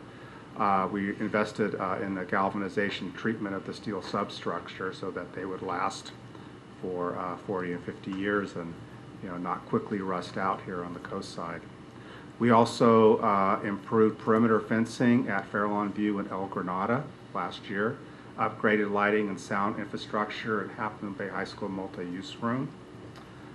We began the technology plan goal of placing technological tools in the hands of teachers and students, and that is ongoing. Projects currently underway, mostly in the planning stage. The board has approved a design contract for modernization and new construction at Hatch Elementary, and we anticipate construction beginning there in summer 2015. Included in the facility master plan is the reconstruction of Los Litos High School with construction scheduled for 2015. We have not entered into any contracts on that particular project. Half Moon Bay High School track improvements. Again, no contract yet on that, but we anticipate that work being done this summer. Also this summer, the board, in approving the facility master plan, there were several initial projects that we wanted to get moving on, and one of those was the rekeying of classrooms to provide Columbine locks. That work will begin this summer as well, district-wide, as well as district-wide upgrading telecommunication and bell systems for this summer. D and E up there, again, have not been finalized in terms of awarding contracts for that work to be done. And we continue, as was stated on the last bullet on the previous page, our goal of placing technological tools in the hands of teachers and students, and that's been somewhat accelerated with the new field testing requirements under Smarter Balance, where we're testing all of our students this year electronically when we thought we were only going to do about 30%. So moving on to... Can I just go, if you go back one absolutely. Slide. Just a question for the future board meetings, for the board to get some feedback about how the rollout of the technology... Yeah, the F, right, continued technology plan and placing technological tools in the hands of teachers, and I know we've got teachers who are leading on that, and they're going to train their peers, and classes are being tested. I'm not asking for the response now, right. But would we expect that a relatively soon upcoming meeting will get some feedback out of that? Absolutely. We just completed our first assessment of how that program is going, and Bailey presented that information to the administrative team yesterday, and we are planning on bringing that information to the board as we look towards the tier 2 or the cohort 2 rollout in a couple of months. So great, we look forward to that. Thank you. You bet. The third required item for the annual report to the governing board is to report on the results of our independent audit.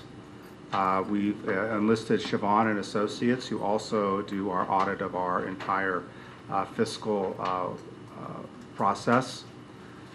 They conducted both a performance and a financial audit of the district's Measure S bond program for the fiscal year ending June 30th, 2013. Most notable is that no findings or exceptions were found. That's really a great thing, meaning that both in terms of our performance in how we handle purchase orders, awarding contracts, etc., that we were right on target and we're doing things appropriately. Found no deficiencies in internal control over financial reporting. Found the district expended Measure S general obligation funds only for the specific projects approved by the voters, again in accordance with Prop 39 and outlined in those sections of the California Constitution, which Mr. Johnson just reiterated was the basis for the Citizens Oversight Committee's resolution coming to the same conclusion, which brings us to the final item, the annual independent report submitted by the Measure S Facility Bond Citizens Oversight Committee. And Chair Johnson of the Citizens Oversight Committee just gave a very in-depth overview of our process. But the committee met last on November 18th, and on this date they received the 2012-13 independent financial performance audit reports, even though they had a draft version of that at the prior meeting on November 4th. They approved resolution 0113, finding that during the 12-13 school year, Measure S fund revenues were expended only for the school facilities listed in the bond project list. And finally, that they approved the Measure S facilities annual report to the governing board. So that is our information regarding the 4 requirements under our annual report to the governing board on Measure S. Any other questions? Good timing. I have a question. What was absolutely. Our bond rating? Pardon me? What was our bond rating when we brought? It was, I want to say AA+, but I'd have to go back and We weren't AAA, but we had a good rating. And if this was purchased by an individual resident of the state of California, this would be a municipal tax-free bond? Double tax-free. Taxpayers? State of California? Double tax-free. Double tax-free, so more like 6% return, actually. The return is variable depending on the maturity of each of the slices of the tranche. But it's 25 Beyond my years. pay grade. Yes. Very nice.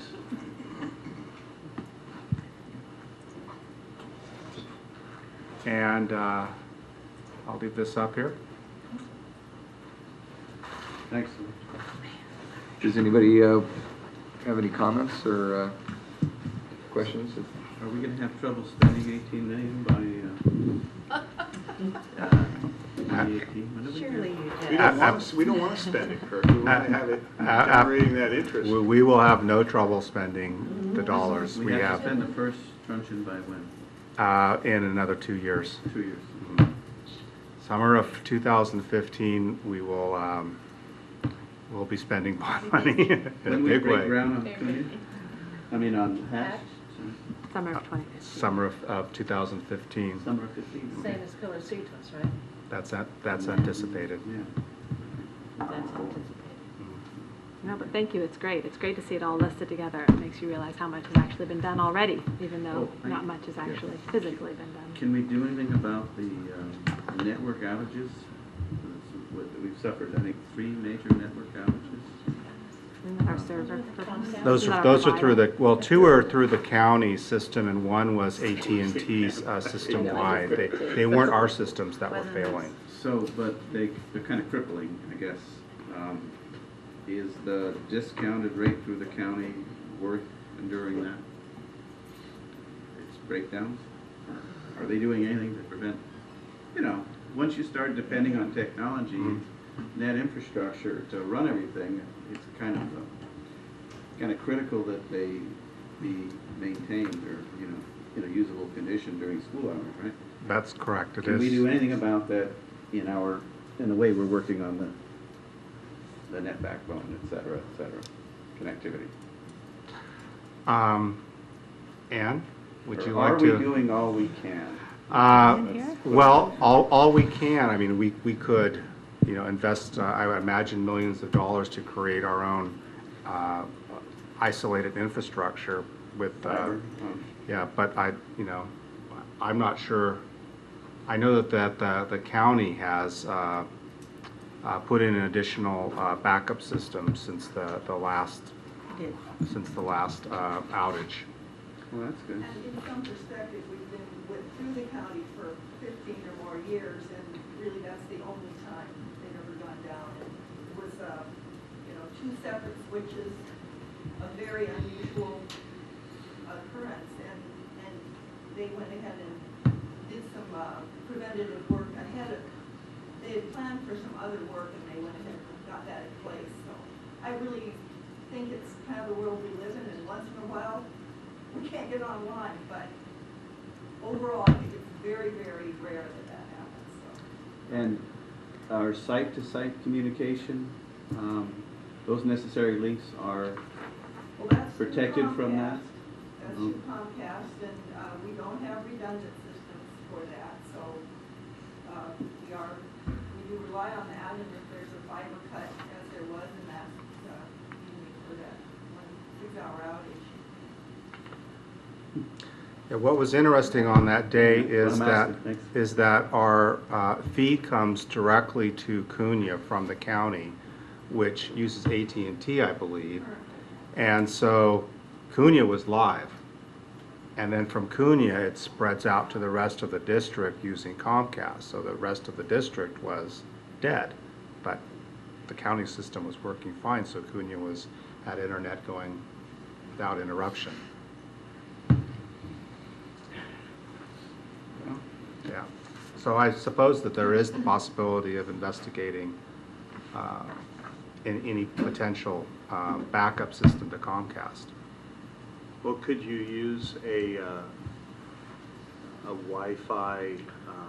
I forget what you do now. You can have WiMAX kind of thing. You could activate an AT&T, just keep it on site, in the event that there's a crash with Comcast and activate through that. It's an emergency protocol. Perhaps, I don't know. Yeah, I think that would create enough bandwidth for 2 or 3 users, but I don't think you could. Not enough. I think you would kill it with a classroom of kids trying to get on access through that little portal.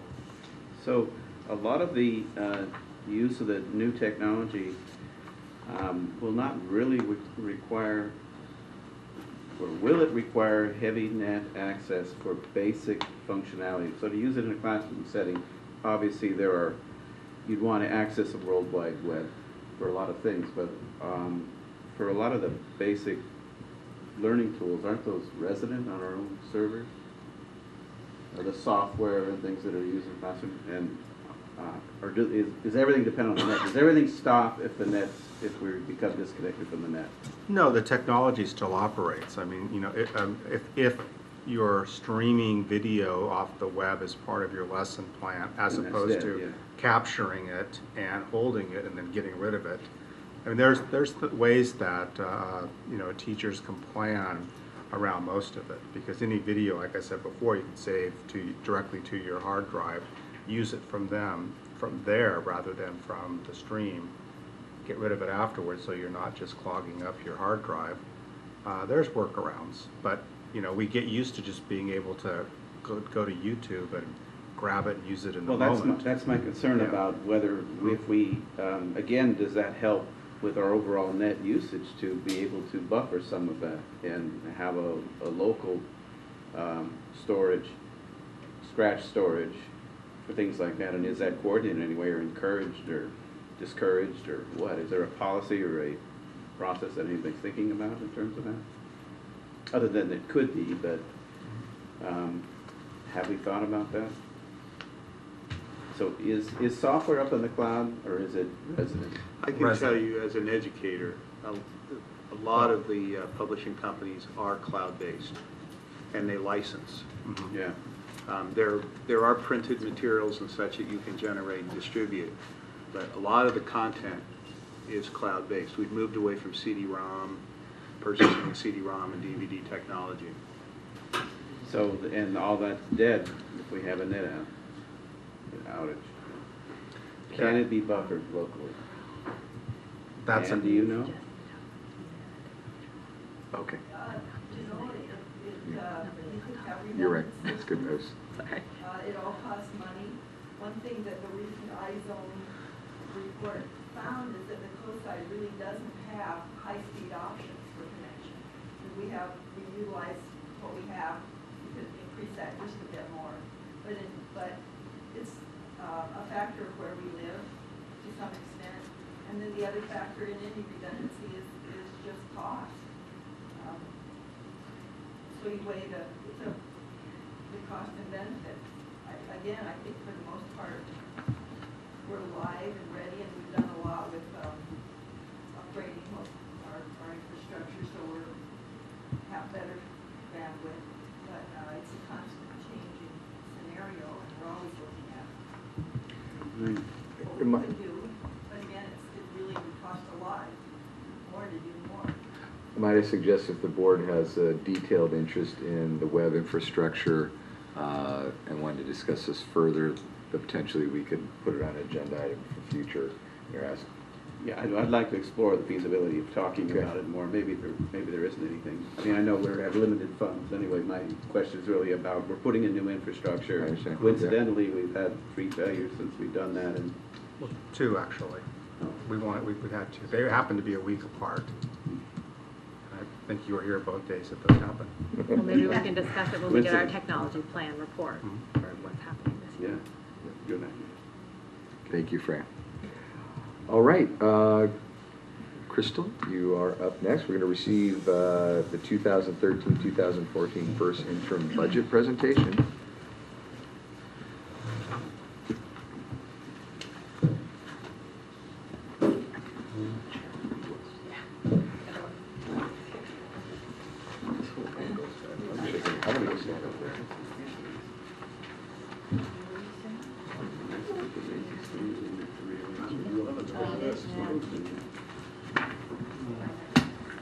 Okay. Okay, so we have come to arrive at first interim.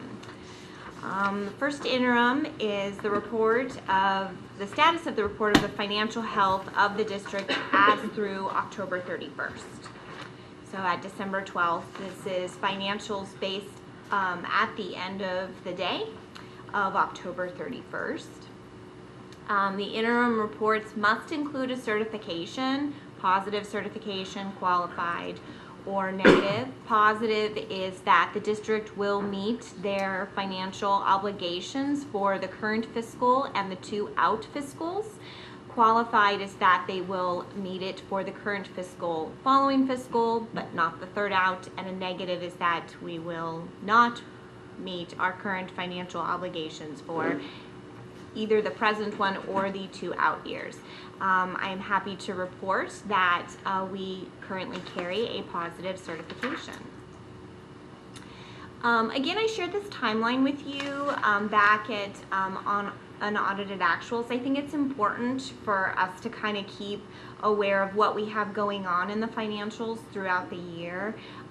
First interim runs at the same, is reported at the same time and is being processed at the same time that the annual audit for the previous year is occurring. So it leads for a lot of busy time in business services. And then we're already gearing up for second interim, which will be presented in March but covers the financials from November 1st through the end of February. So actually through the end of January. So so we'll be gearing up for that in March.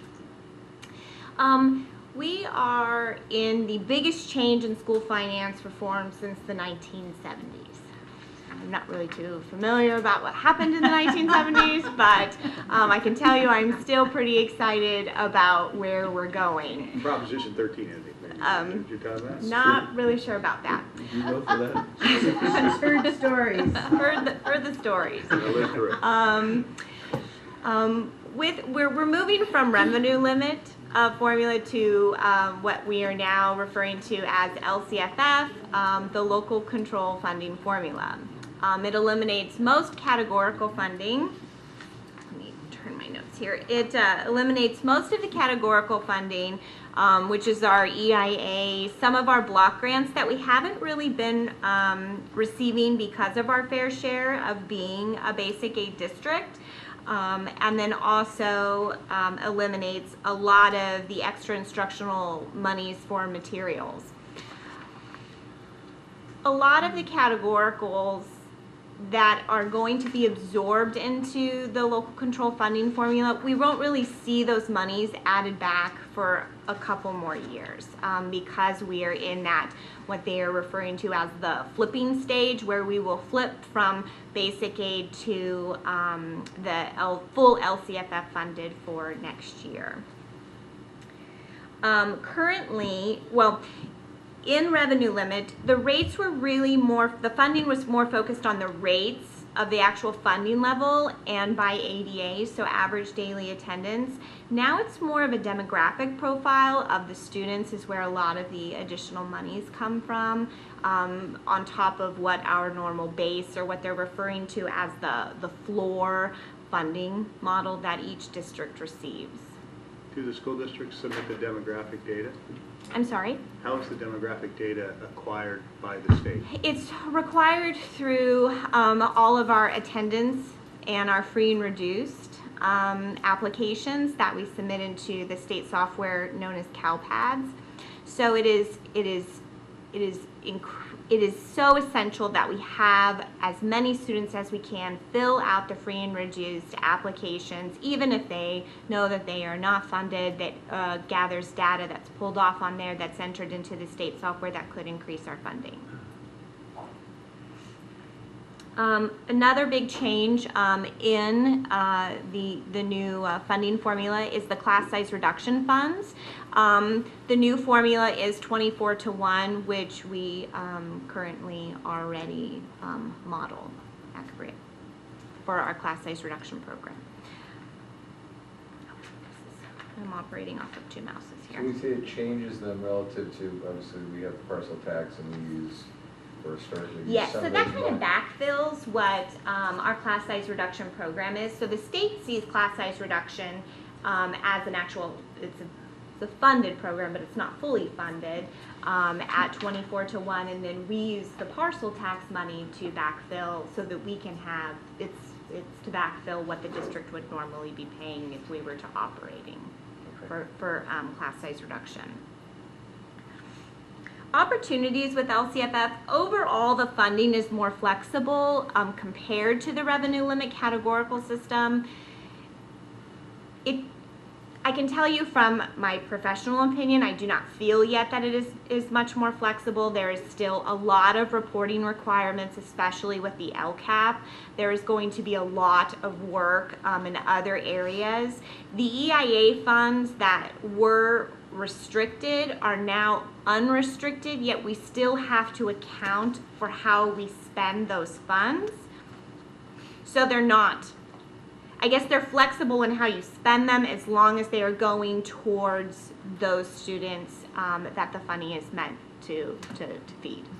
It encourages transparency and the participation in the process through required of the design of the LCAP, which is great. I think that that's definitely a step in the right direction for California and for school districts across the board.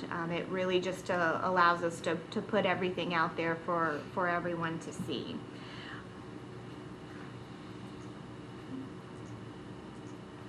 So state funding now, it's all going to feed into the per ADA, the supplemental grant, the base, the concentration, 912, class size reduction, which is just kind of like a silent class size reduction, and then our K3 CSR is all going to be funded into our base per ADA.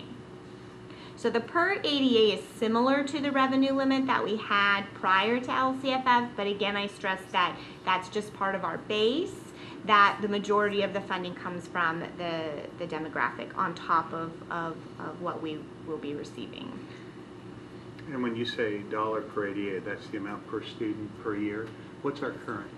So our current, it changes for grades.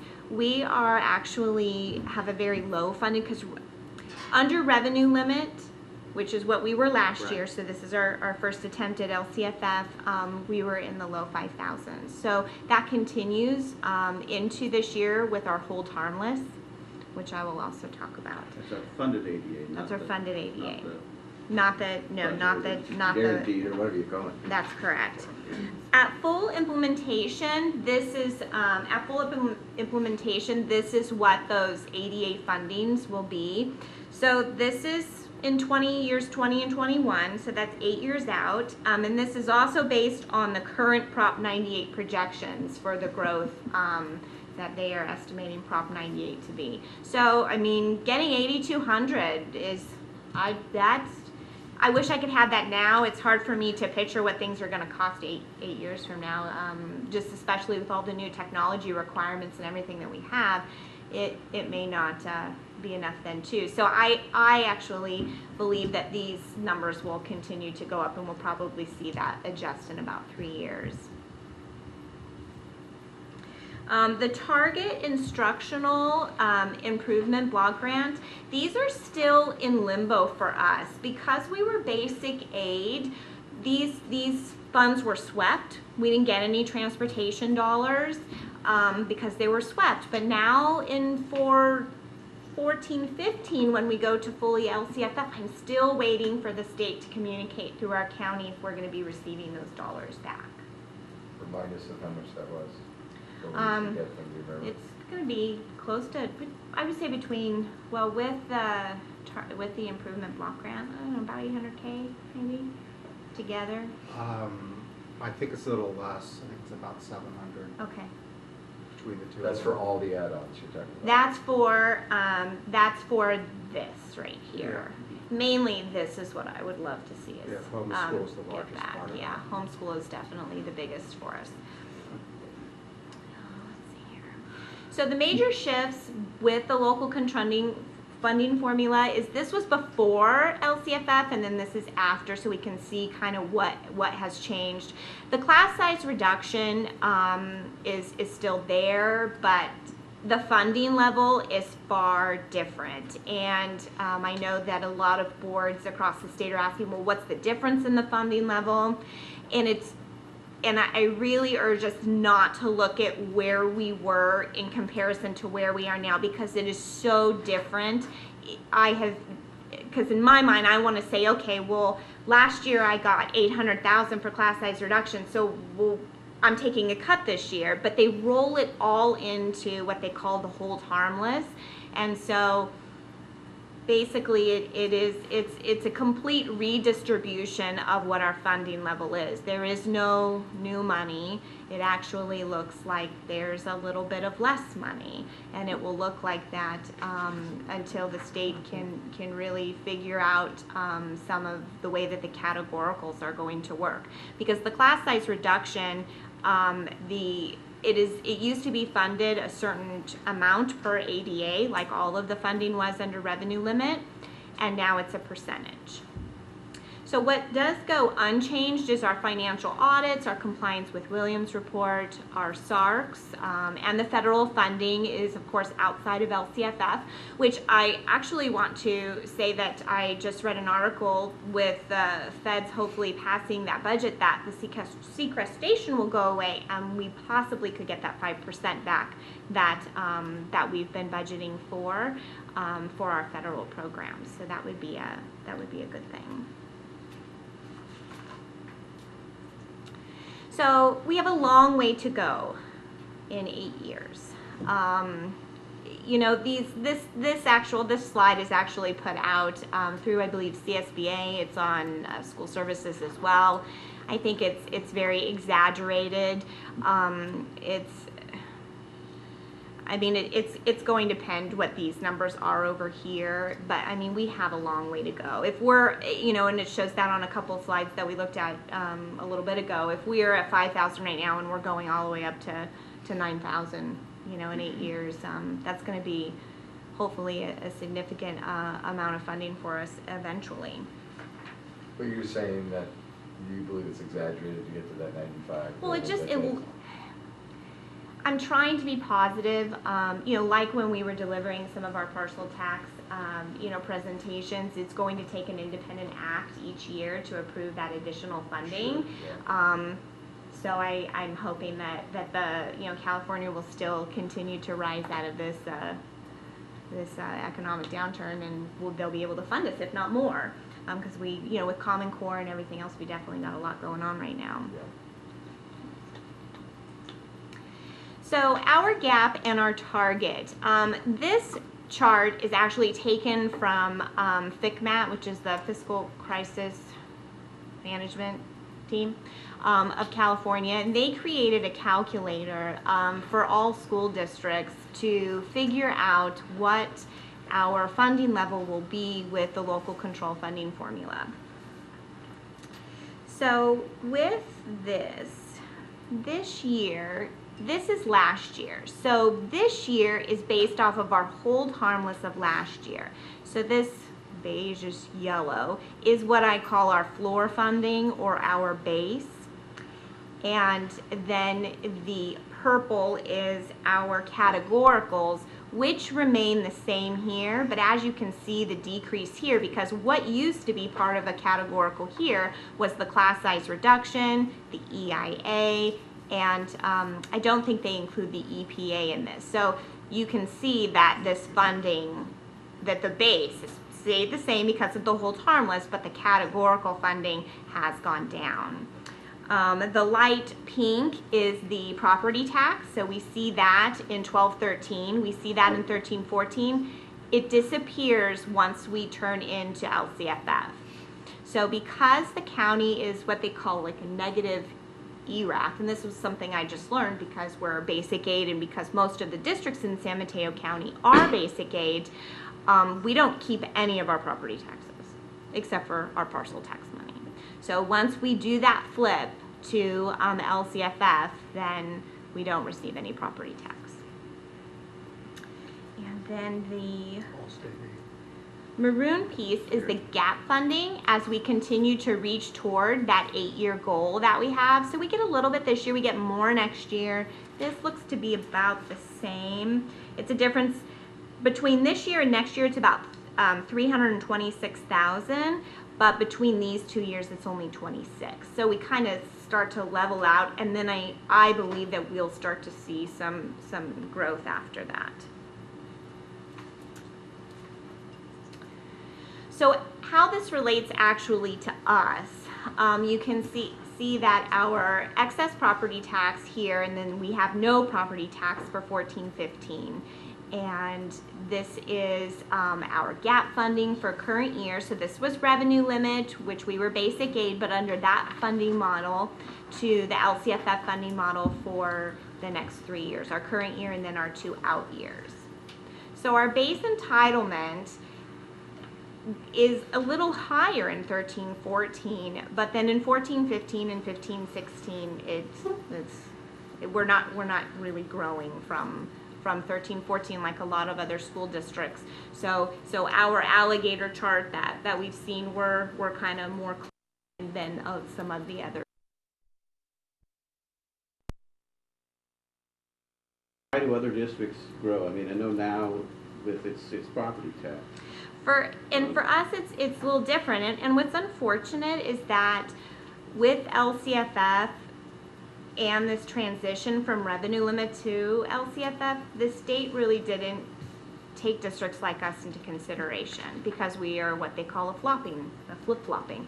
And I really hope that we don't flip-flop over the next 8 years, but there is a chance that we could go LCFF for 2 years and then switch back to basic aid, which definitely causes us, not necessarily in the funding, because obviously our funding will still increase or be redistributed in essence as well, but it's going to cause some major problems with our cash. When you flip, you don't receive any cash for upwards of 14 months. So they didn't think about that with the basic aid districts that will be flipping to LCFF under this new funding model.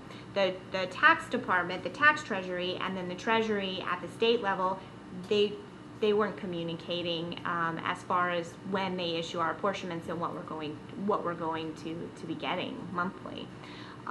So that's going to, we're fine in our cash for 13-14, but when we flip to 14-15, I'm hoping within the next 6 months, especially with what's going on at the state level, that they provide us with a solution for that. When do we begin our repayment of the obligation bond? Does that begin next year? Have you seen that, Tony? That begins like a car loan. Right after you sell them, they start to be repaid. Do we have an annualized estimate as to what that dollar That may amount be is? in the bond audit. I can get that for you and send. I do not have that information with me though right now. Okay. Now, at one point, there were other school districts like us, that kind of that flip-flop where we're, the ones they hadn't considered, and we were trying to get a voice at the state senate level, and did anything happen with that? Is that really what has happened and where we've arrived? Is there more dialogue? There's some considerable more dialogue still going on. The state has, our legislatures in particular here in San Mateo County, are very aware of that because SF Unified's right behind us. San Mateo Foster City is right behind us in terms of flipping back out of basic aid. And there may be some other ones as well, but those are the most imminent ones along with us that it's going to happen sooner. Both Rich Gordon and Kevin Mullen, as well as Jerry Hill, are on top of this. They recognize that cleanup language is going to need to occur, and they're just, we've been in communication with both Jerry Hill, Rich Gordon, and Kevin Mullins on this, and they're committed. Ann Campbell is advocating for it as well, and it's not just us. I mean, we were at School Service of California,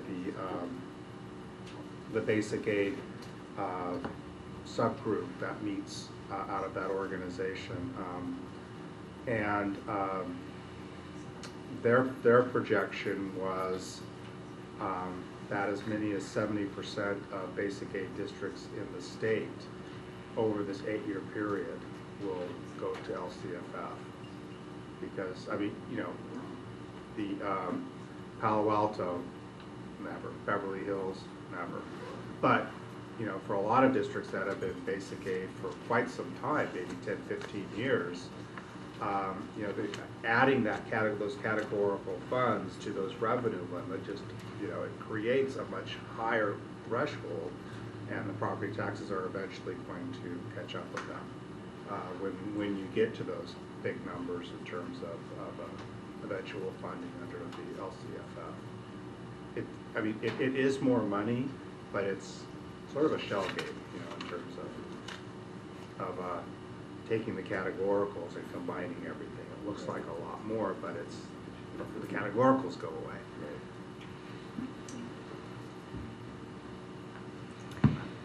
So first interim, just to kind of reiterate back what first interim is. So we approved the budget back in June, and then in first interim, it's the financials through October 31st, and then it's also an opportunity for us to look at the budget, make sure that we're on target, make any necessary adjustments that we need, and then proceed throughout the year to make sure that that we're doing what fiscally responsible districts do. So these are the budget assumptions that went into preparing the first interim as far as the MYP. What was used was the recommendations from School Service of California and also through the county, and the recommendations that came down through the Department of Ed. So our enrollment ADA funded at the prior year ADA is for the current budget. And also then for next year's budget, they will use this year's enrollment / ADA as well to locate our funding limits. The EPA funds are budgeted as revenue for 13-14. Which is something nice. Now they are budgeted, they do not have any expenditures attached to them right now, so they fall to the bottom line. And I stress that so when we look at the bottom line, you can kind of see what happens over the next 2 years if we were to spend those funds on additional. So as they fall to the bottom line, they usually get picked up just as the reporting works. They pretty much get absorbed into salaries and benefits to help mitigate some of those costs. And then the fund for 14-15 and 15-16, the funds become a percentage and they're folded into our funding. So currently we're at $200 per ADA for EPA funding as a basic aid district. In 14-15 and 15-16, it will be a percentage, it's a formula, and it all gets rolled in to our basic aid funding. I'm sorry, for our LCFF funding. So these are our multi-year projections for first interim, again through October 31st, 14-15, I have a typo up there, and 15-16. These revenues right here do include the carryover from last year, because as we can see that some of these are going to be different from this year, especially this number for our state revenues for this year and then to next year. Again, this is because of the redistribution of funds. So what used to be housed under this state revenues is now moving to this LCFF revenue. This removed the class size reduction, the EPA, and the EIA. We're still waiting on regulation for how we need to monitor EIA. That is why this, as far as first interim goes, and most likely all throughout this year, I do not want to remove the reporting, what I would call like safety zones. So we still track EIA under our restricted resource number because we're not really sure how we're going to have to track them in the out years. I think that's kind of the safest way to go about. This is also an increase from what was approved at budget. It looks like our contributions are going to come in about 500, just a little less than 500K more than what was approved at budget. Again, this is a complete redistribution of funding, not the federal, but the state into the LCFF. So that's where we're going to see that fluctuation with LCFF. Again, these are as of 10/31. When we look at 15/16, we kind of see another big drop off here. Well, actually, we see this change a little bit, but this is what I want to call your attention to. This contribution includes, I am not able to budget for parcel tax dollars once they expire. So, so I have a great positive feeling if we decide to go out though, it will be approved, so we will be able to change that. But for right now, if we want to keep the programs, this is the contribution that the general fund is going to have to make on top of what we currently make to some of our restricted programs. At budget, and I believe at second interim last year, the board started looking at the possibility of having to make budget cuts because of the way that we were being funded. We were unsure about local control funding formula, and so my predecessor had started budgeting into some of our MYPs some cuts. Well, with the change and with some good fortune, we do not have to absorb any of those cuts in the current year or the following year. But what we do have to do is absorb them into 15/16. Now, part of this dollar amount does include that parcel tax, but there is some money on top of that. Let's see here. So at budget time, the MYP stated about $805,000 worth of cuts in 14-15. That would carry over. This number used to be $3.4 million. So we were able to mitigate that,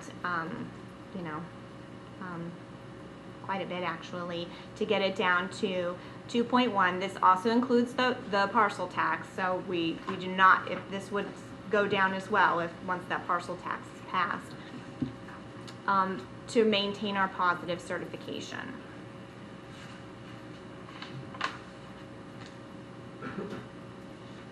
So again, our cash flow is okay, but when we hit for 14-15, we are definitely going to see some cash flow problems unless the state works that out. Our solutions for that, we can temporarily borrow from our bond fund, and obviously we don't have $26 million to borrow, which is what our operating budget is, and or we can get a trans as well. So I'm hoping that 14 months that they gave us will whittle down to a couple of months, if anything. So again, that's the 2.1 that we need to definitely address in 15-16. And as final thoughts, again, these numbers are as of 10/31. They're snapshot in time. And as we embark on LCFF, it will get a lot easier. Just as revenue limit did after 30 years. I hope it doesn't take 30 years. I don't want to do this I don't know if I'll be doing this in 30 years. But. Easier to understand, or as easy, but still flat. It is still flat, and the transparency, I think, will be there once we kind of understand what we're supposed to be doing. I mean, because with the categoricals being rolled in, it's like, okay, so how is that transparent? Now everything that we knew is rolled into one amount. And from my perspective, I kind of like to see them, divided out so then I could see where it's all going. But the objective is for that it to become unrestricted.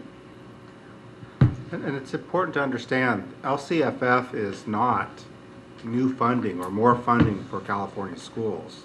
It's a redistribution of the existing funding. What is encouraging is that there is at least a plan provided by the state to establish the Prop 98 minimum guarantee. It's an 8-year promise, but it's not new funding. Some districts are going to be significant winners. Those districts that have high percentages of English learners and socioeconomically disadvantaged students, they'll tap into those concentration funds, and that's really going to give them additional dollars. Other You say districts, heavily concentrated, we're 50%. you have to be 50. You have to be 55% unduplicated, and we're under that threshold. We're about 49% unduplicated. That's about where we are. 43. 43. We're at 43%? And you need 59. 55. At 55, your next student receives a concentration dollar. It's every student above 55.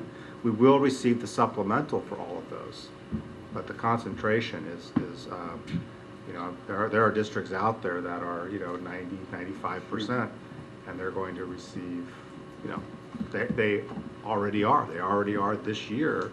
If they were a revenue limit district last year, which they likely were with those kind of socioeconomics, you know, they're seeing more dollars this year. But it's overall, if you look at the 1,001 districts in California, not a single new dollar going to education. It's a redistribution.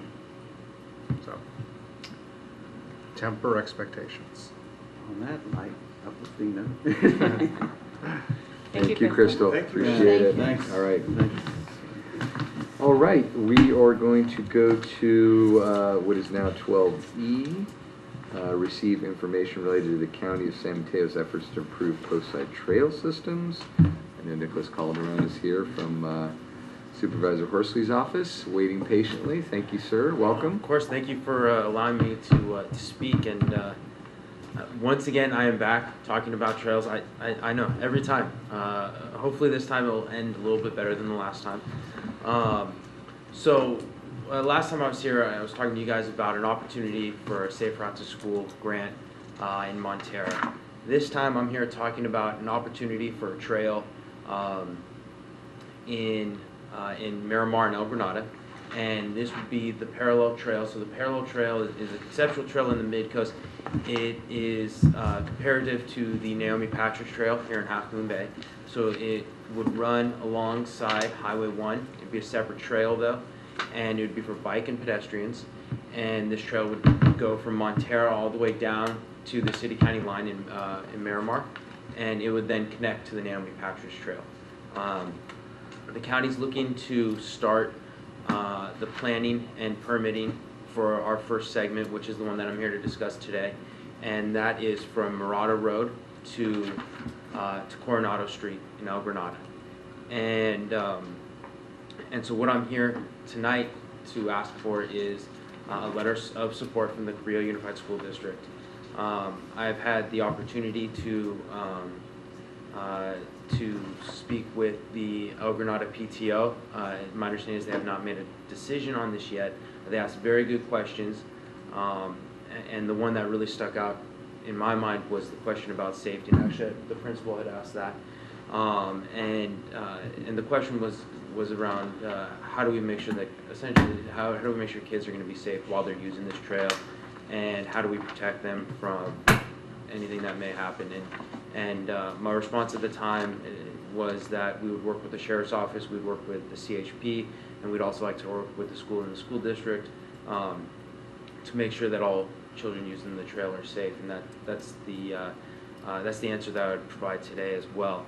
I also think that question is a perfect example as to why I am here engaging the school district, why I was engaging the PTO. Those are things that I myself may not have thought about, but it's a perfect example as to why we have a public process.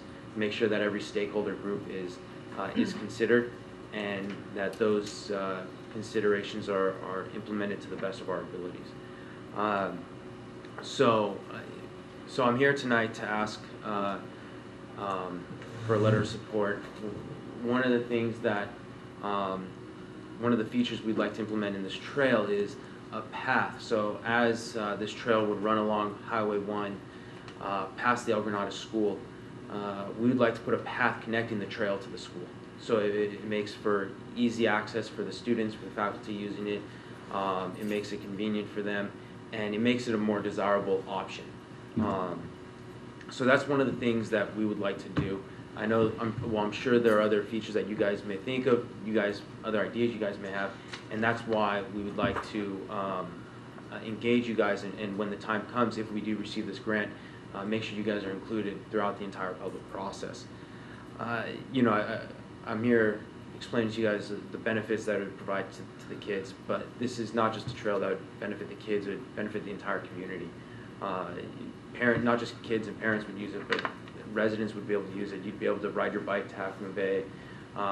You would not have to, you know, we'd be able to connect El Granada, Princeton, Miramar to Half Moon Bay without anyone having to actually travel on the highway, which is one of the things that Supervisor Horsley has really taken to heart, which is a way to make sure that people don't have to travel on the highway roadway, as well as when people do cross the highway, we're able to provide a safe option for that.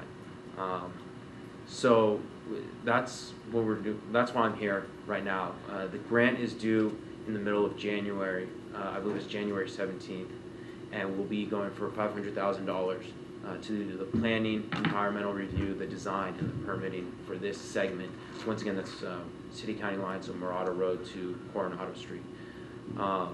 And we're confident that we have a very good project here, and we're confident that people would use it if we were able to, if we were successful in this project. And so we'd really like to get the board's support, get the school district support, and then once again, when the time comes, we'd really like to engage you guys and make sure that the school district is involved in the design of this project. So with that said, I'm happy to answer any questions that anyone may have. Yes, sir. This parallels an existing trail through Murata Surf on the western side of the highway. Yeah, so the trail on the western side travels in this area. It'll travel west, so it takes you towards the water. Furthermore, the population on the mid-coast tends to be on the east side of Highway 1, and with the trail being on the west side, we're trying to provide as much pedestrian and bicycle transportation options on the east side of the highway. So the kids that go to El Granada, the kids living in Miramar, go to El Granada School, or they go south? I don't know what the boundaries are. They go to In Miramar. Okay, so you're going to capture the kids that are on the west side of on the east side of the highway, living in, provided you're going to, the trail as far as school kids would enable kids living on the east side of the highway in Miramar to have a trail on the east side of the highway and not have to cross the highway. That is one of the many purposes of this trail. That's correct. Okay. And is that a large number of kids? I don't have any of that data right now. I have spoken with individuals. Well, it's my understanding that Cabrillo is working on studies, and I'm not sure where El Granada is with a study of how kids get to and from school. Once again, the trail is a trail that will serve the entire community. This segment and the option to provide kids with an opportunity to walk, bike to and from school is one of the great benefits of this trail. But once again, it'll serve more than just that sole purpose. So, yeah, I guess it's nice to have more trails. I'm just asking why it seems to be redundant. The Coronado's the first light there. Going north, that's correct. Right. So the that's the crossing of that highway is really an interesting, a challenging area for kids. That intersection. And I can see kids that live on the west side of the highway in Miramar. There's a lot of houses there as well. There's some number.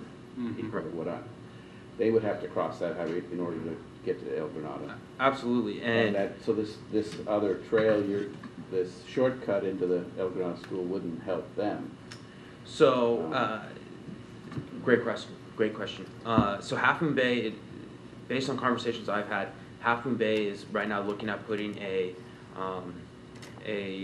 pedestrian crossing, a traffic signal at Roosevelt, and the county and now this is a development that's come within the last couple of days, so we had not been communicating with Half Moon Bay on this one, but the county has received grant funding to look at putting a designated pedestrian crossing at Murata Road. So we've been part of a larger project separate from this one. Is the county is looking to put 8 pedestrian crossings throughout the Mid-Coast, from north to south, and so there's one of the locations is Murata Road, and so we would our intentions and our goal is to implement a crossing there with as many safety features as we will be allowed to put in, especially if kids are going to be using it. From a long-term standpoint. We've been needing that for. Sidewalk on both sides of the street, Yeah. imagine. It's great. It's a nice idea. Long-term safety, I've been riding this coastal area for almost a decade, and I'm very well aware of the erosion. And we're going to lose that, by the Miramar, we're going to lose that road very shortly. And I think from a safety standpoint, having this additional trail, you know, in a decade, certainly for the coastal trail or something like it, that makes good sense. Just to reflect on a question that you brought forward, the crossways, that community curve that sits right across the road there, those kids, they go through Quarry Park right now. There's a system of trails right there that are, you know, it's eucalyptus trees and branches, so this is definitely an improvement to help those kids bring their bikes to and from our schools, for sure. Yeah, and I unfortunately, I would have to agree with you. I do believe that in the future, and not the too far future, we are going to have issues with that route of the coastal trail, and the county's going to have to. We're working to figure out how we're going to address erosion throughout the entire Mid-Coast, and that's one of the areas that we're having conversations. But like I said, I do agree with you, and so this trail is going to be essentially the only option in the future for the children. And then once again, like I said, as residents of the coast side, people from Half Moon Bay will be able to ride their bike or walk with their family. Sam's Chowder House, Half Moon Bay Brew Co. People from the Mid-Coast will be able to come to downtown Half Moon Bay. One of the things we want to do is get people off the highway, get people walking, get people riding their bike. We would be able to alleviate traffic. We'd be able to just provide as many options as possible, and that's one of the things we're trying to do right now. So at Southern Point, would this connect with the trail that is in front of kind of where Nurseryman's exchanges north of? Mm-hmm. That's correct. So the trail ends right now, kind of at Frenchman's Creek, Right. a little bit. Right. This would connect to that. Yeah. So actually, I had the opportunity to run on that trail not too long ago, and just all of a sudden it stops, and I really wish I knew that before I started the run. But, all of a sudden you're kind of just stranded. So I spoke with Half Moon Bay, and they, their intentions are to continue that, and so our trail would connect to the Naomi Patridge Trail, and you would, once completed, you'd be able to go from Montera to down to the southern part of Half Moon Bay without having to ever travel on the highway. You'd be able to cross only at safe designated crossings, and that's what we see as the future for the Mid-Coast out here is a big improvement in safety. So is the thinking then, this begs the question, then are you going to push into the Burnham Strip and traverse the entire east side of Highway 1 up to the access to Pillar Point Harbor and the brewing company, as you mentioned, or are you thinking that at that point, Coronado Avenue, the east side trail is done, you cross the Coronado where we're seeing the improvements being done right now, and then that will now be the northern egress of the trail? Yeah, so great question. At that location, we have two options. Conceptually, we have two options. We do exactly what you just said, where you have a stop light and you have a safe option for crossing the highway, and then you bring the pedestrians to Murata Road, or I'm sorry, to the Murata Trail, which is the coastal trail, runs along Surfers Beach, and then to past Sam's and everything. You have that as one option, or you go up to Obispo, and we work on safety features on Obispo. It's a hard, and that's one of the things we'd like to engage the community on during this process is, you now get people to this location, where do they go from here? It's really difficult to answer any questions on a long-term basis for that because erosion.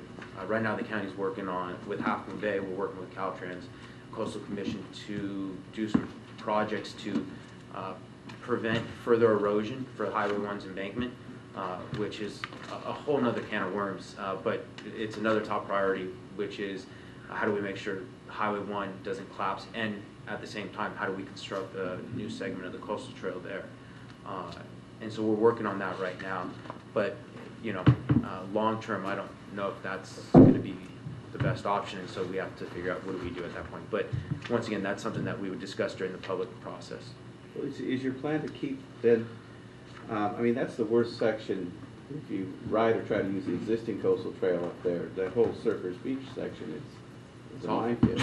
But so, you not really planning on putting a trail on the east side of the highway from Coronado north? We haven't even thought, we have had conversations, there were conversations during the Highway 1 Safety and Mobility Study about where is the route for it at that point. But the truth is, depending on what, there's a lot of factors that are out of our control as to what will happen. Specifically, what will the Army Corps of Engineers do with Surfers Beach? Are they going to protect that beach, protect that roadway? Or is Caltrans going to want to, does Caltrans have some internal idea that no one knows about to move the highway? So there are too many unknown variables at this point to answer that question. But we are also curious, and you know, ideally we would love to just continue the trail along the east side, as the east side is more stable on a long-term basis. So that is what would make the most sense. But once again, we have to get input from the community. We have to see what's feasible. We know there are wetlands. We have to, you know, what's the Army Corps of Engineers going to do? The list is long. The list is long. So, but you know, I think that's something that we'd have to discuss during the process. So you're here tonight seeking our support for the grant, and you're looking Correct. for a letter from the district? Correct. Okay. So, Tony, do we need to have a discussion about that? Is it a vote? How does something like that work? Well, it's not on, there isn't an action item attached to this item, Okay. so clearly the board could have an informal conversation and direct staff to proceed with writing a letter or not, depending on the board's intent. Does anybody have an aversion or concern about providing a letter to support the grant effort? I don't. Does it come back to the board then for approval, or is it just a staff? Letter or resolution? They're asking for a letter, not a resolution. A resolution would require board approval, but a letter would not. Okay. So I think we're hearing the board's authorized you to write that letter, so please proceed. Okay. Thank you very much, and thank you for the time tonight. Happy trails. Nicely done. Appreciate it. Thank you. Thank you very much, guys. Have a good night. Okay, let's see, where am I on the agenda? All right, so we've completed all the reports. We're going to move on to communications. Board members? Michael, I think? No, sir. Thank you. Right? Yeah, I feel like it's been a good time, productive. We had a nice strategic planning meeting this week, looking at all the various topics and beginning the process of narrowing it down. And it was really exciting to see all the stuff up and begin that conversation. There's definitely more to be done and defining what those goals are going to be and how we're going to do them. But it was a good beginning of that process.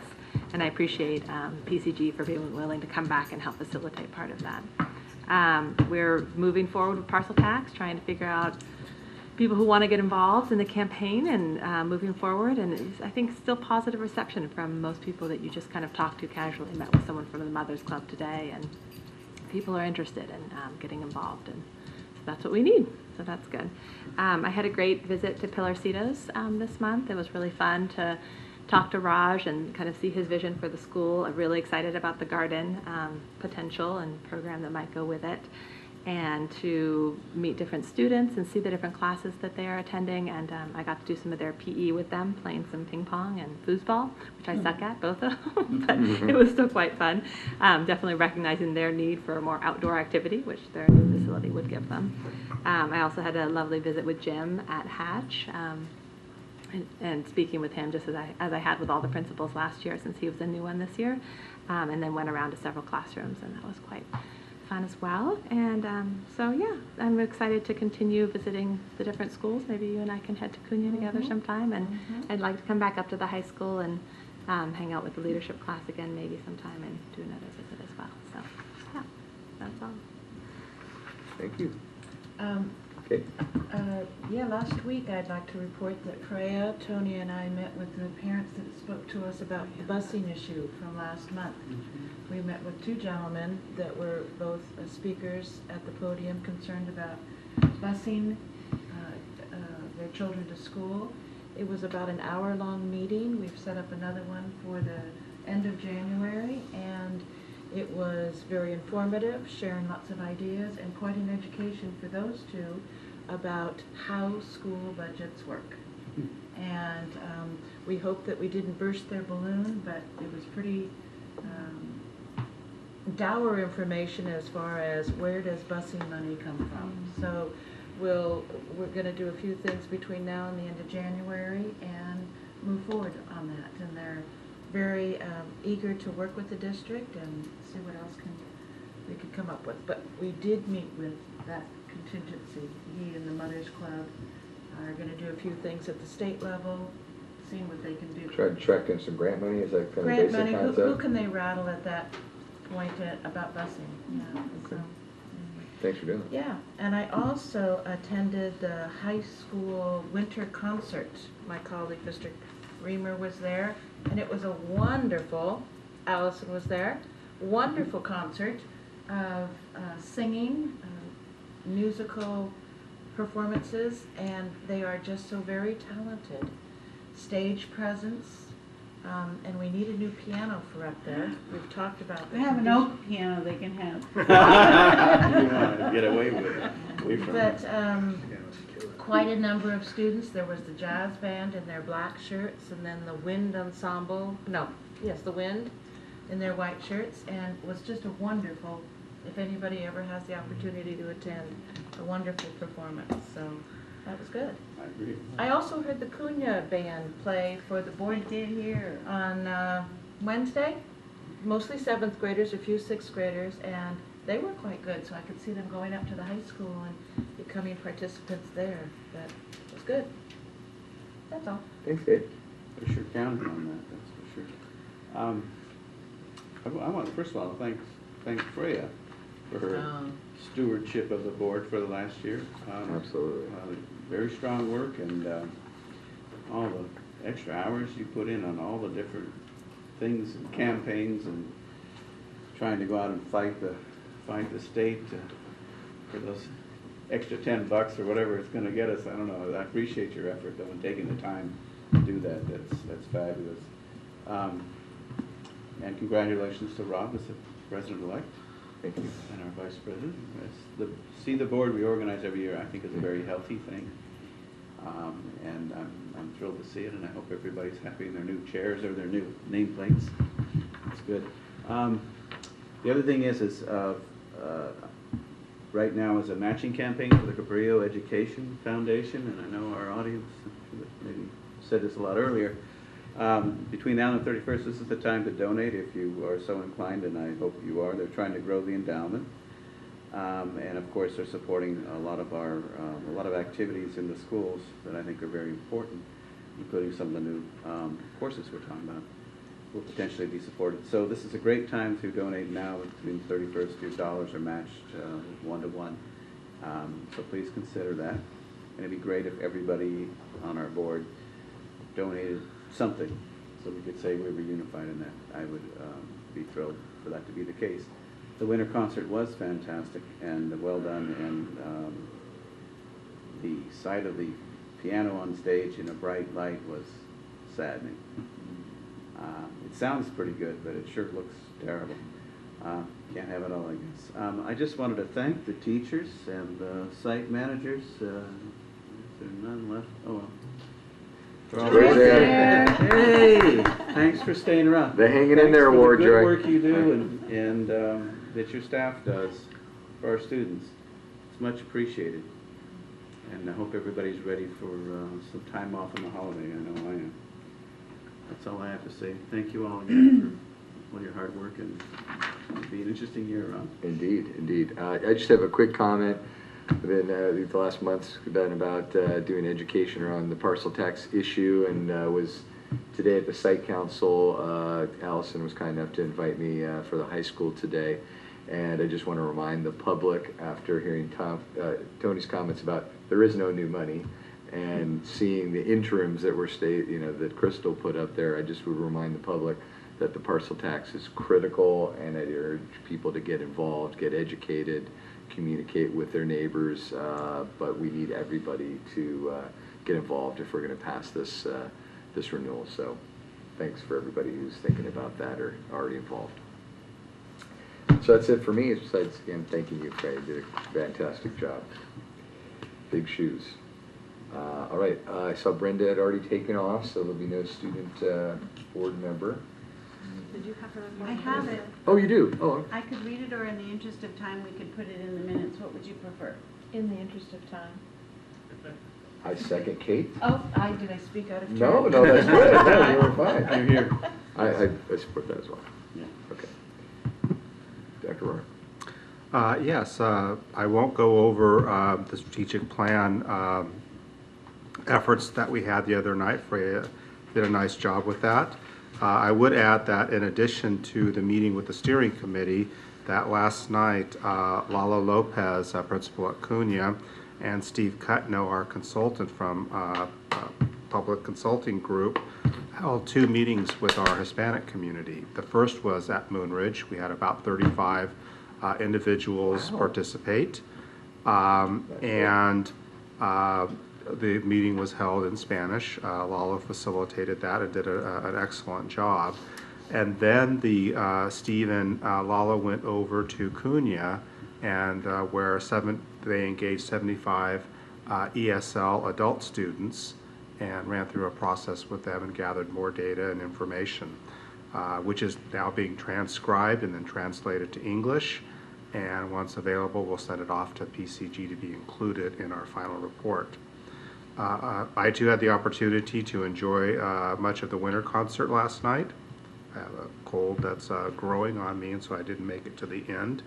But it was very well attended. It was a packed house, and every parking space that I could see around was taken. Performances were outstanding. I really felt like the holidays were here, and I know that the high school staff, the kids did an outstanding job, but also kudos to the high school staff that organized and supported our performing arts students at the event. And finally, December 19th, a Thursday at 10 a.m.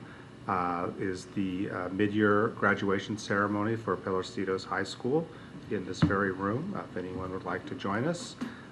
We will be celebrating graduation of 2 students. Thank you. All right. That moves us to the consent agenda. Do I ask if there's any changes at this point, or I just ask for a motion to approve? Okay, I need a motion to approve the consent agenda. So moved. Need a second? I'll second. Thank you, Michael. All in favor? Aye. Aye. All right, consent agenda accepted. All right, number 15, action items. Approve new courses proposed for Half Moon Bay High School. Okay. We brought you courses last month that the high school is proposing to add to their course catalog and offer to students based on interest. Those courses would run next school year, and at this point we would like your approval so we can get those classes posted. All right, do we have a motion for approval of those courses? Sure, I'll make a motion to approve the courses at the high school. I'll second. Thank you. All in favor? Aye. Wait, Discussion. Oh, sorry, discussion. There we go. Discussion. One question is the IED course. Maybe they come up with a different acronym just for the heck of it. You might consider it, but well, wasn't a question. It was just a comment. But my question is will this class replace one of the other electives, like the animation, or is it going to be happening at the same time? I know Allison, nobody from high school is here. Number one question. Second one is the funding. It's going to take about $8,000 to get it started, and $3,000 a year for running costs. Or if CEF is not able to fund that, does this just sit and wait? What are we going to do? So the first question that you had, Dr. Reamer, about will it replace another course, I apologize. I can't answer that one, but I can answer the funding question, because I had the same question, recognizing that in the description it talks about writing to CEF for the funding. I spoke with the teacher and Allison Silvestri, the principal, and they both assured me the course would still run. They would start it as a bare bones course and build up, but that they do have the costs to cover it to run. It just wouldn't be with all the bells and whistles to start off. Which was teacher training, there was a big chunk. That's what they requested, was the professional development, and that would not fall under any PD. That's separate from any Yeah, that would not fall under the funding that we received from, the one-time funding we received from the state for professional development to alignment to Common Core. No. If it's not Common Core. Yeah. Correct. That was exactly my very concern, was I have no problem supporting the additional classes, none whatsoever. I do have a concern that there's staff development that will go along with any new course, particularly the engineering one and if CEF doesn't fund it, what happens? And hoping that the staff can be involved in projecting that this year these departments will get the staff training, and next year these departments. And I'm sure that there's something that goes on at the high school that way, but it's important to be sure that the staff development funding is a part of new course addition. Yeah. Very good point. Okay, that's all I had. Questions? Okay. Do we have a, no, so we already had a motion and a Ready to second. vote? We had our discussion. I'm ready to vote. Okay. Thank you. I'm running through the process still. Good. So it's a roll call vote? No. No. No, just okay. All in favor? Aye. Aye. Done deal. Done. All right, that is in fact approved. All right, 15B, approve first interim financial report, fiscal year 2013, 2014. So based on the presentation earlier, I asked for your approval for a positive certification for our first interim report. I would also like to add, I apologize, I failed to discuss real quick. I wanted to add what our reserves were going to be. For 13-14, projected as of 10/31, our reserve will end this year with 8.14%, next year 3.14%, and then with those cuts included in 15-16, we'll end at 3.06%. So we are just right there on the cusp. Does that include for 15-16, does that include parcel tax? It does not. Does not, okay. Does not. So it includes as if we didn't have it. Yeah, But that's once all we right. get it, Yeah, And we but don't so, have to make Yes. 1.7 million in cuts. You We have only have those to make tables. 400,000 in cuts in order Yeah. to get to 3%. yeah. That's good information for our pitch. Do we have a motion to approve? I will move to approve the positive certification of the first interim financials. Second. Great, discussion. No? Okay, all in favor? Aye. All right, 5-0. All right, discussion items, we already moved 16A, so we covered that one, so that would be 16B, which I guess became 16A, receive and discuss the Pilrecitas High School Facilities Subcommittee report. Okay, one last presentation. Kudos to the people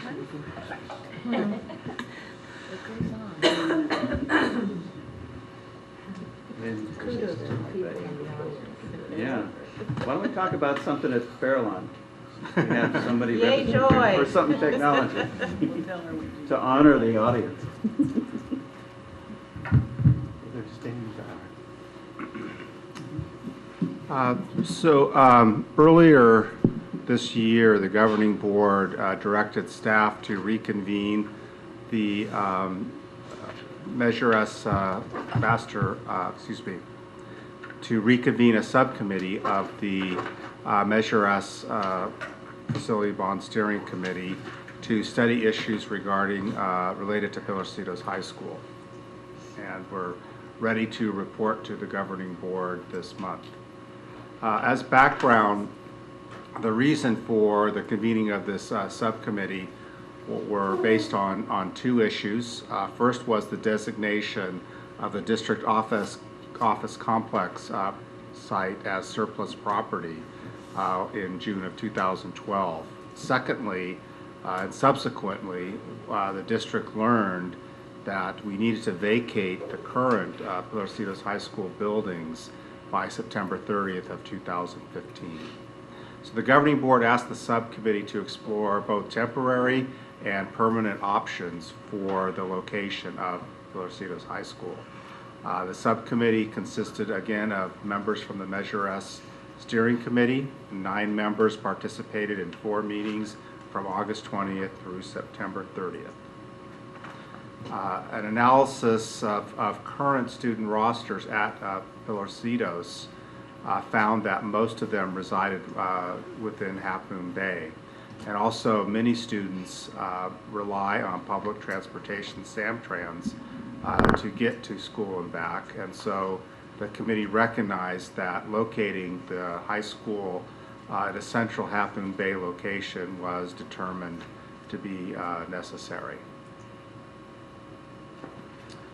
So we first looked at temporary solutions, including the leasing of property. In our research, we looked at Shoreline Station, about 4,800 square feet, at $2.25 a square foot. We found that would be a monthly cost of nearly $11,000 or about $120,000 per year. And the site was not perfect by any means. It lacked recreational space and would present several concerns related to safety and security, including sharing of a public lot and the inability to really, if you would, ensure a border and during breaks and stuff, kids could kind of disappear in the facility, which would be likely in any other area outside of a school campus. We also looked at portable buildings to replace. These are not the modular kinds of buildings that we're talking about in the master plan. These are truly portable buildings such as they're currently being used. They would cost to replace the existing square footage about $2,300 per month or about $28,000 per year for a 5-year lease. Additional charges would be added for delivery and return of the buildings. If we were to purchase portable buildings, it would cost about $166,000. Again, there'd be additional costs under either a lease or a purchase to construct ramps and foundations. We also looked at some permanent solutions. Again, we did look at other school sites and possibilities of locating the school there. However, based on our analysis of wanting to be in the Half Moon Bay area, we focused on first Half Moon Bay High School. We found that there were 2 potential locations where the hockey rink is currently located, and then behind the baseball field there are options there as well, but neither one are ideal, especially the location behind the baseball field. I mean, just traversing there back and forth every day would be, talk about the kind of like the walk of shame, if you will, out there every day. And also there's a strong feeling among the alternative school professionals, including Trustee Ahern and Principal Betcher, that it would be somewhat inappropriate, if you will, for students who had really found their experience at the high school less than positive, and then have to go return there on a daily basis, that would not be the best option for them. And then there's an issue with interaction with expelled students, because Pilocitos High School, not as part of the continuation program, but as part of the service to students, serves expelled students. And those students are specifically prohibited from attending the school in which they were expelled. And so they would not be able to be served at Half Moon Bay High School. That's not an insurmountable issue. They could be served elsewhere, but just would require staff to move on a daily basis somewhere else in the afternoon to serve those students. We also looked at Hatch Elementary School next door, and actually found some really intriguing options there that we studied for quite some time. The extensive play field is underutilized. The whole southern portion of that is really not used by the school. However, there is a soccer field that the community uses that would be impacted if we were to use that. But it's also, there were concerns about compatibility with the elementary program, and also compatibility with the neighborhood there. Placing the school on that end, bringing in a new entry into a new parking lot might not be perceived positively by the homeowners there. And then we looked at the current location, which is certainly the most cost-effective option, because the infrastructure is already there, the grading's in place, it is a school site.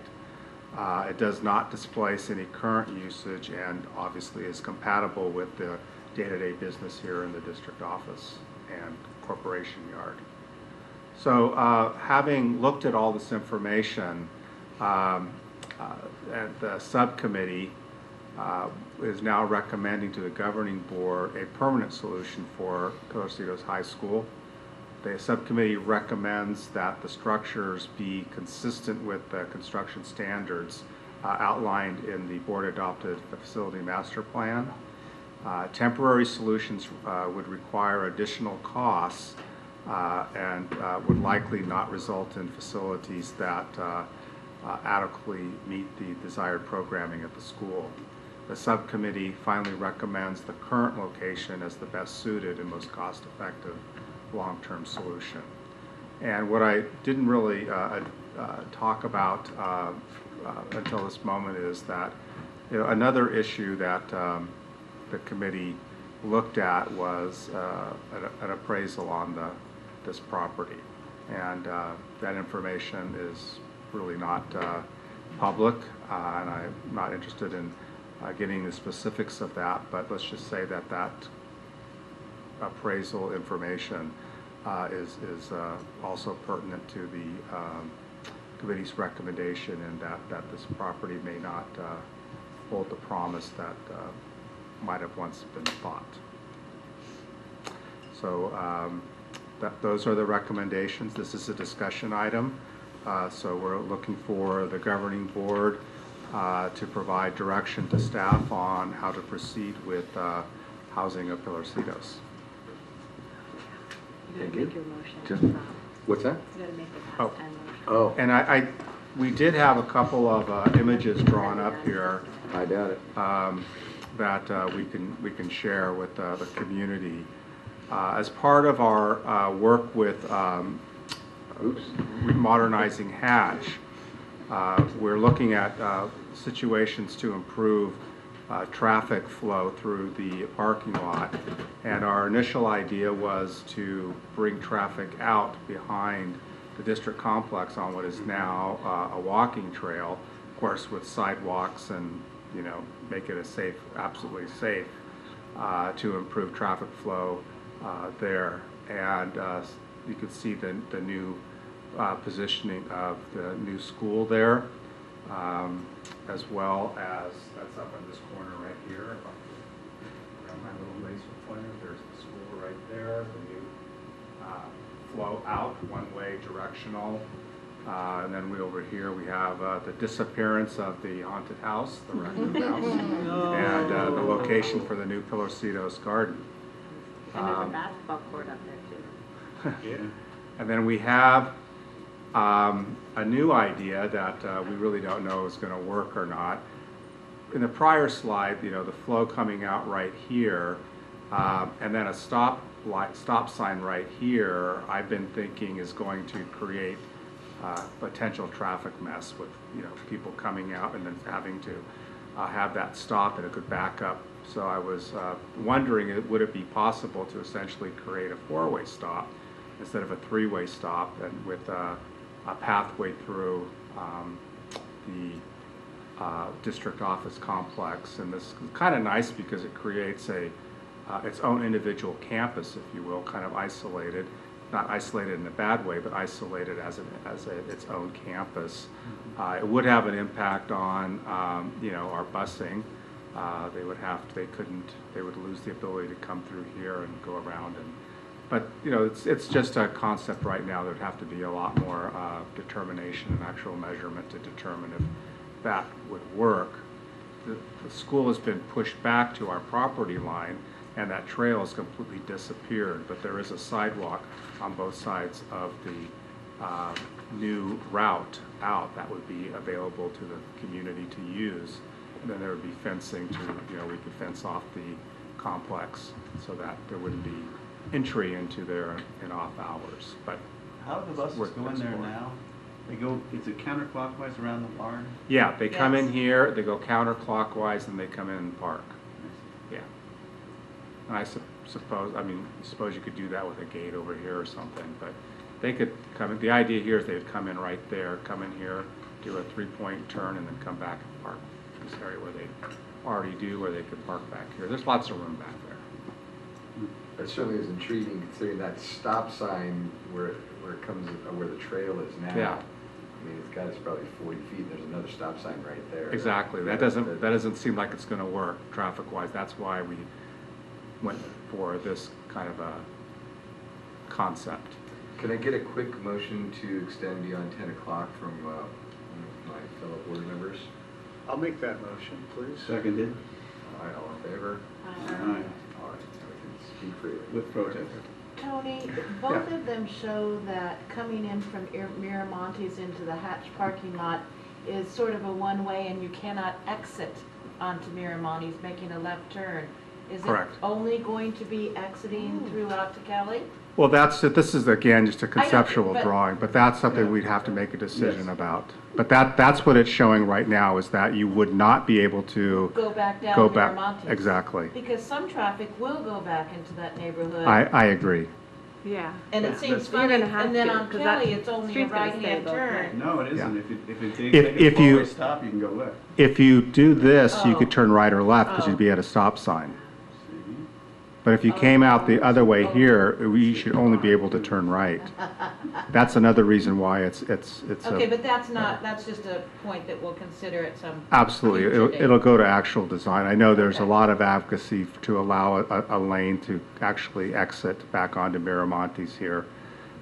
You know, that's Yeah, something. okay, Yeah, yeah, okay. yeah. This is, again, these are just conceptuals. I really like the garden. Yeah. I do too. Yeah. I I'm think getting we'll- ready to plant. Yeah. So why don't, well, you could move the fence out and use that green space there. That's nothing along the highway. So the red borders the property line, and the existing fence there along the highway is. All the trees are there, all the, remember all There's a lot of trees in here. It's really dark. I thought they were coming down. Are you talking about back here? No, well, I thought we were getting. These trees right here? Yeah. Well, they definitely need thinning. Raccoon friends. Yeah, they definitely need thinning. Well, once you take that house down, you'll have a lot more raccoon friends and rats. No, they'll visit other places. They'll come to your house. Yeah. They'll go to the trailers in the back. I think that's interesting. Do you think the city would have any problem with that as a four-way? Do you dare start talking? Or they have more problem with the other one coming out. The other one, I think that's the problem Yeah. is all that congestion right in front of stop. Where if you put it at a stop already, it just goes from three-way to a four-way. And it already kind of is because that driveway comes out there anyways. Yeah. I mean, not a lot of traffic, this would be more, but Right. traffic rules would Right. apply. And But at peak times, but it would, I think this would dramatically improve the flow out. I'd like to commend the subcommittee on making this decision, because if I could have picked any scenario, it would be this one. So well done. What luck. I love having Pilarcitos front and center. I love having those, that they're having a campus. I just am so delighted for that we are raising the status of our Pilarcitos students, and I'm delighted. So well done, subcommittee. Yeah, I also want to commend the subcommittee just for the due diligence of looking at all the different options, because when this first came up in the summer, there was some questions about what should we do and what direction, and I think that we really needed to explore those, and clearly they were done in a very efficient manner and We able to spent a come lot to of time looking at those fields. yeah, able to come to a conclusion And and make make it a fit in the recommendation field. in a very efficient way, so I really appreciate that. No, fact that I now we can agree make a with you truly is just informed icing on the decision. There was that was clearly planned all along. gaps and we've No, solved thank those. you, Kurt. So we're not making an informal decision at this time, we're just accepting the report. Yes, and hopefully giving us direction to proceed. We have a short timeline in terms of essentially a year and a half to open a school. And we do need direction in terms of beginning to engage an architect for a design contract to take the next step. I think what I'm hearing here is the board is aligned that you can proceed with that effort. Great, thank you very much. As long as there's a garden. As long as there's a The garden. questions are Freya needs a then, garden. What are you gonna do, if you're gonna use that same site, then where are those students gonna be housed during construction? Well, it's our anticipation using modular construction that this would be, work would begin the day after school ends, and it would need to be ready for the first day of school. So it would happen summer of 2015? Mhm. That's the summer we spend all the bond money. That's the summer we spend every dime. There you go, rapidly. And these are gone? The Yes. current ones? They're Yes. We're gonna give them back, right? Give them back? They are not ours. Someone's gonna haul them off? Yep, they are not ours. When they try to move them. But Yeah. they're Yeah, not maybe they'll ours. take them out to raccoons from the That's other. a good thing. We can fill them, we'll bait them and fill them. All right. Thank you for that, Tony. Future board agenda items. So we have an annual independent audit report for December 13. We're going to have board policy updates. And then we've got a nice list of future events. December 13th, the El Granada ELAC meeting. Same evening, the Cunha School Winter Dance, which I will be chaperoning. Much to my daughter's chagrin, but I'll be there just the same. Final exams for the high schools, the 18th to the 20th. We already talked about the mid-year Pilarcitos graduation ceremony on the 19th. End the semester on the 20th. Winter break from the 23rd to the 3rd, wonderful. And the district office will be closed at that point, the 24th to the 1st. Looks like a work day for the teachers on the 6th. All the schools will be closed. There'll be a January 7th Chamber Education Committee. So Kate, you'll be I'll at be that there. one. Okay, great. January 13th is the DELAC Committee at the district office. The 14th ELAC Committee meeting at the high school. We'll be back January 16th, next board meeting, and also that evening there'll be a Migrant Ed PAC meeting. And I'm very pleased to say we closed the closed session 20 minutes early. It was wonderful, so I'm looking to see if someone's interested in a motion to adjourn our meeting. I move to adjourn, I please. second. Okay, all in favor? Aye. Aye. Thanks, everybody. Good job, Rob.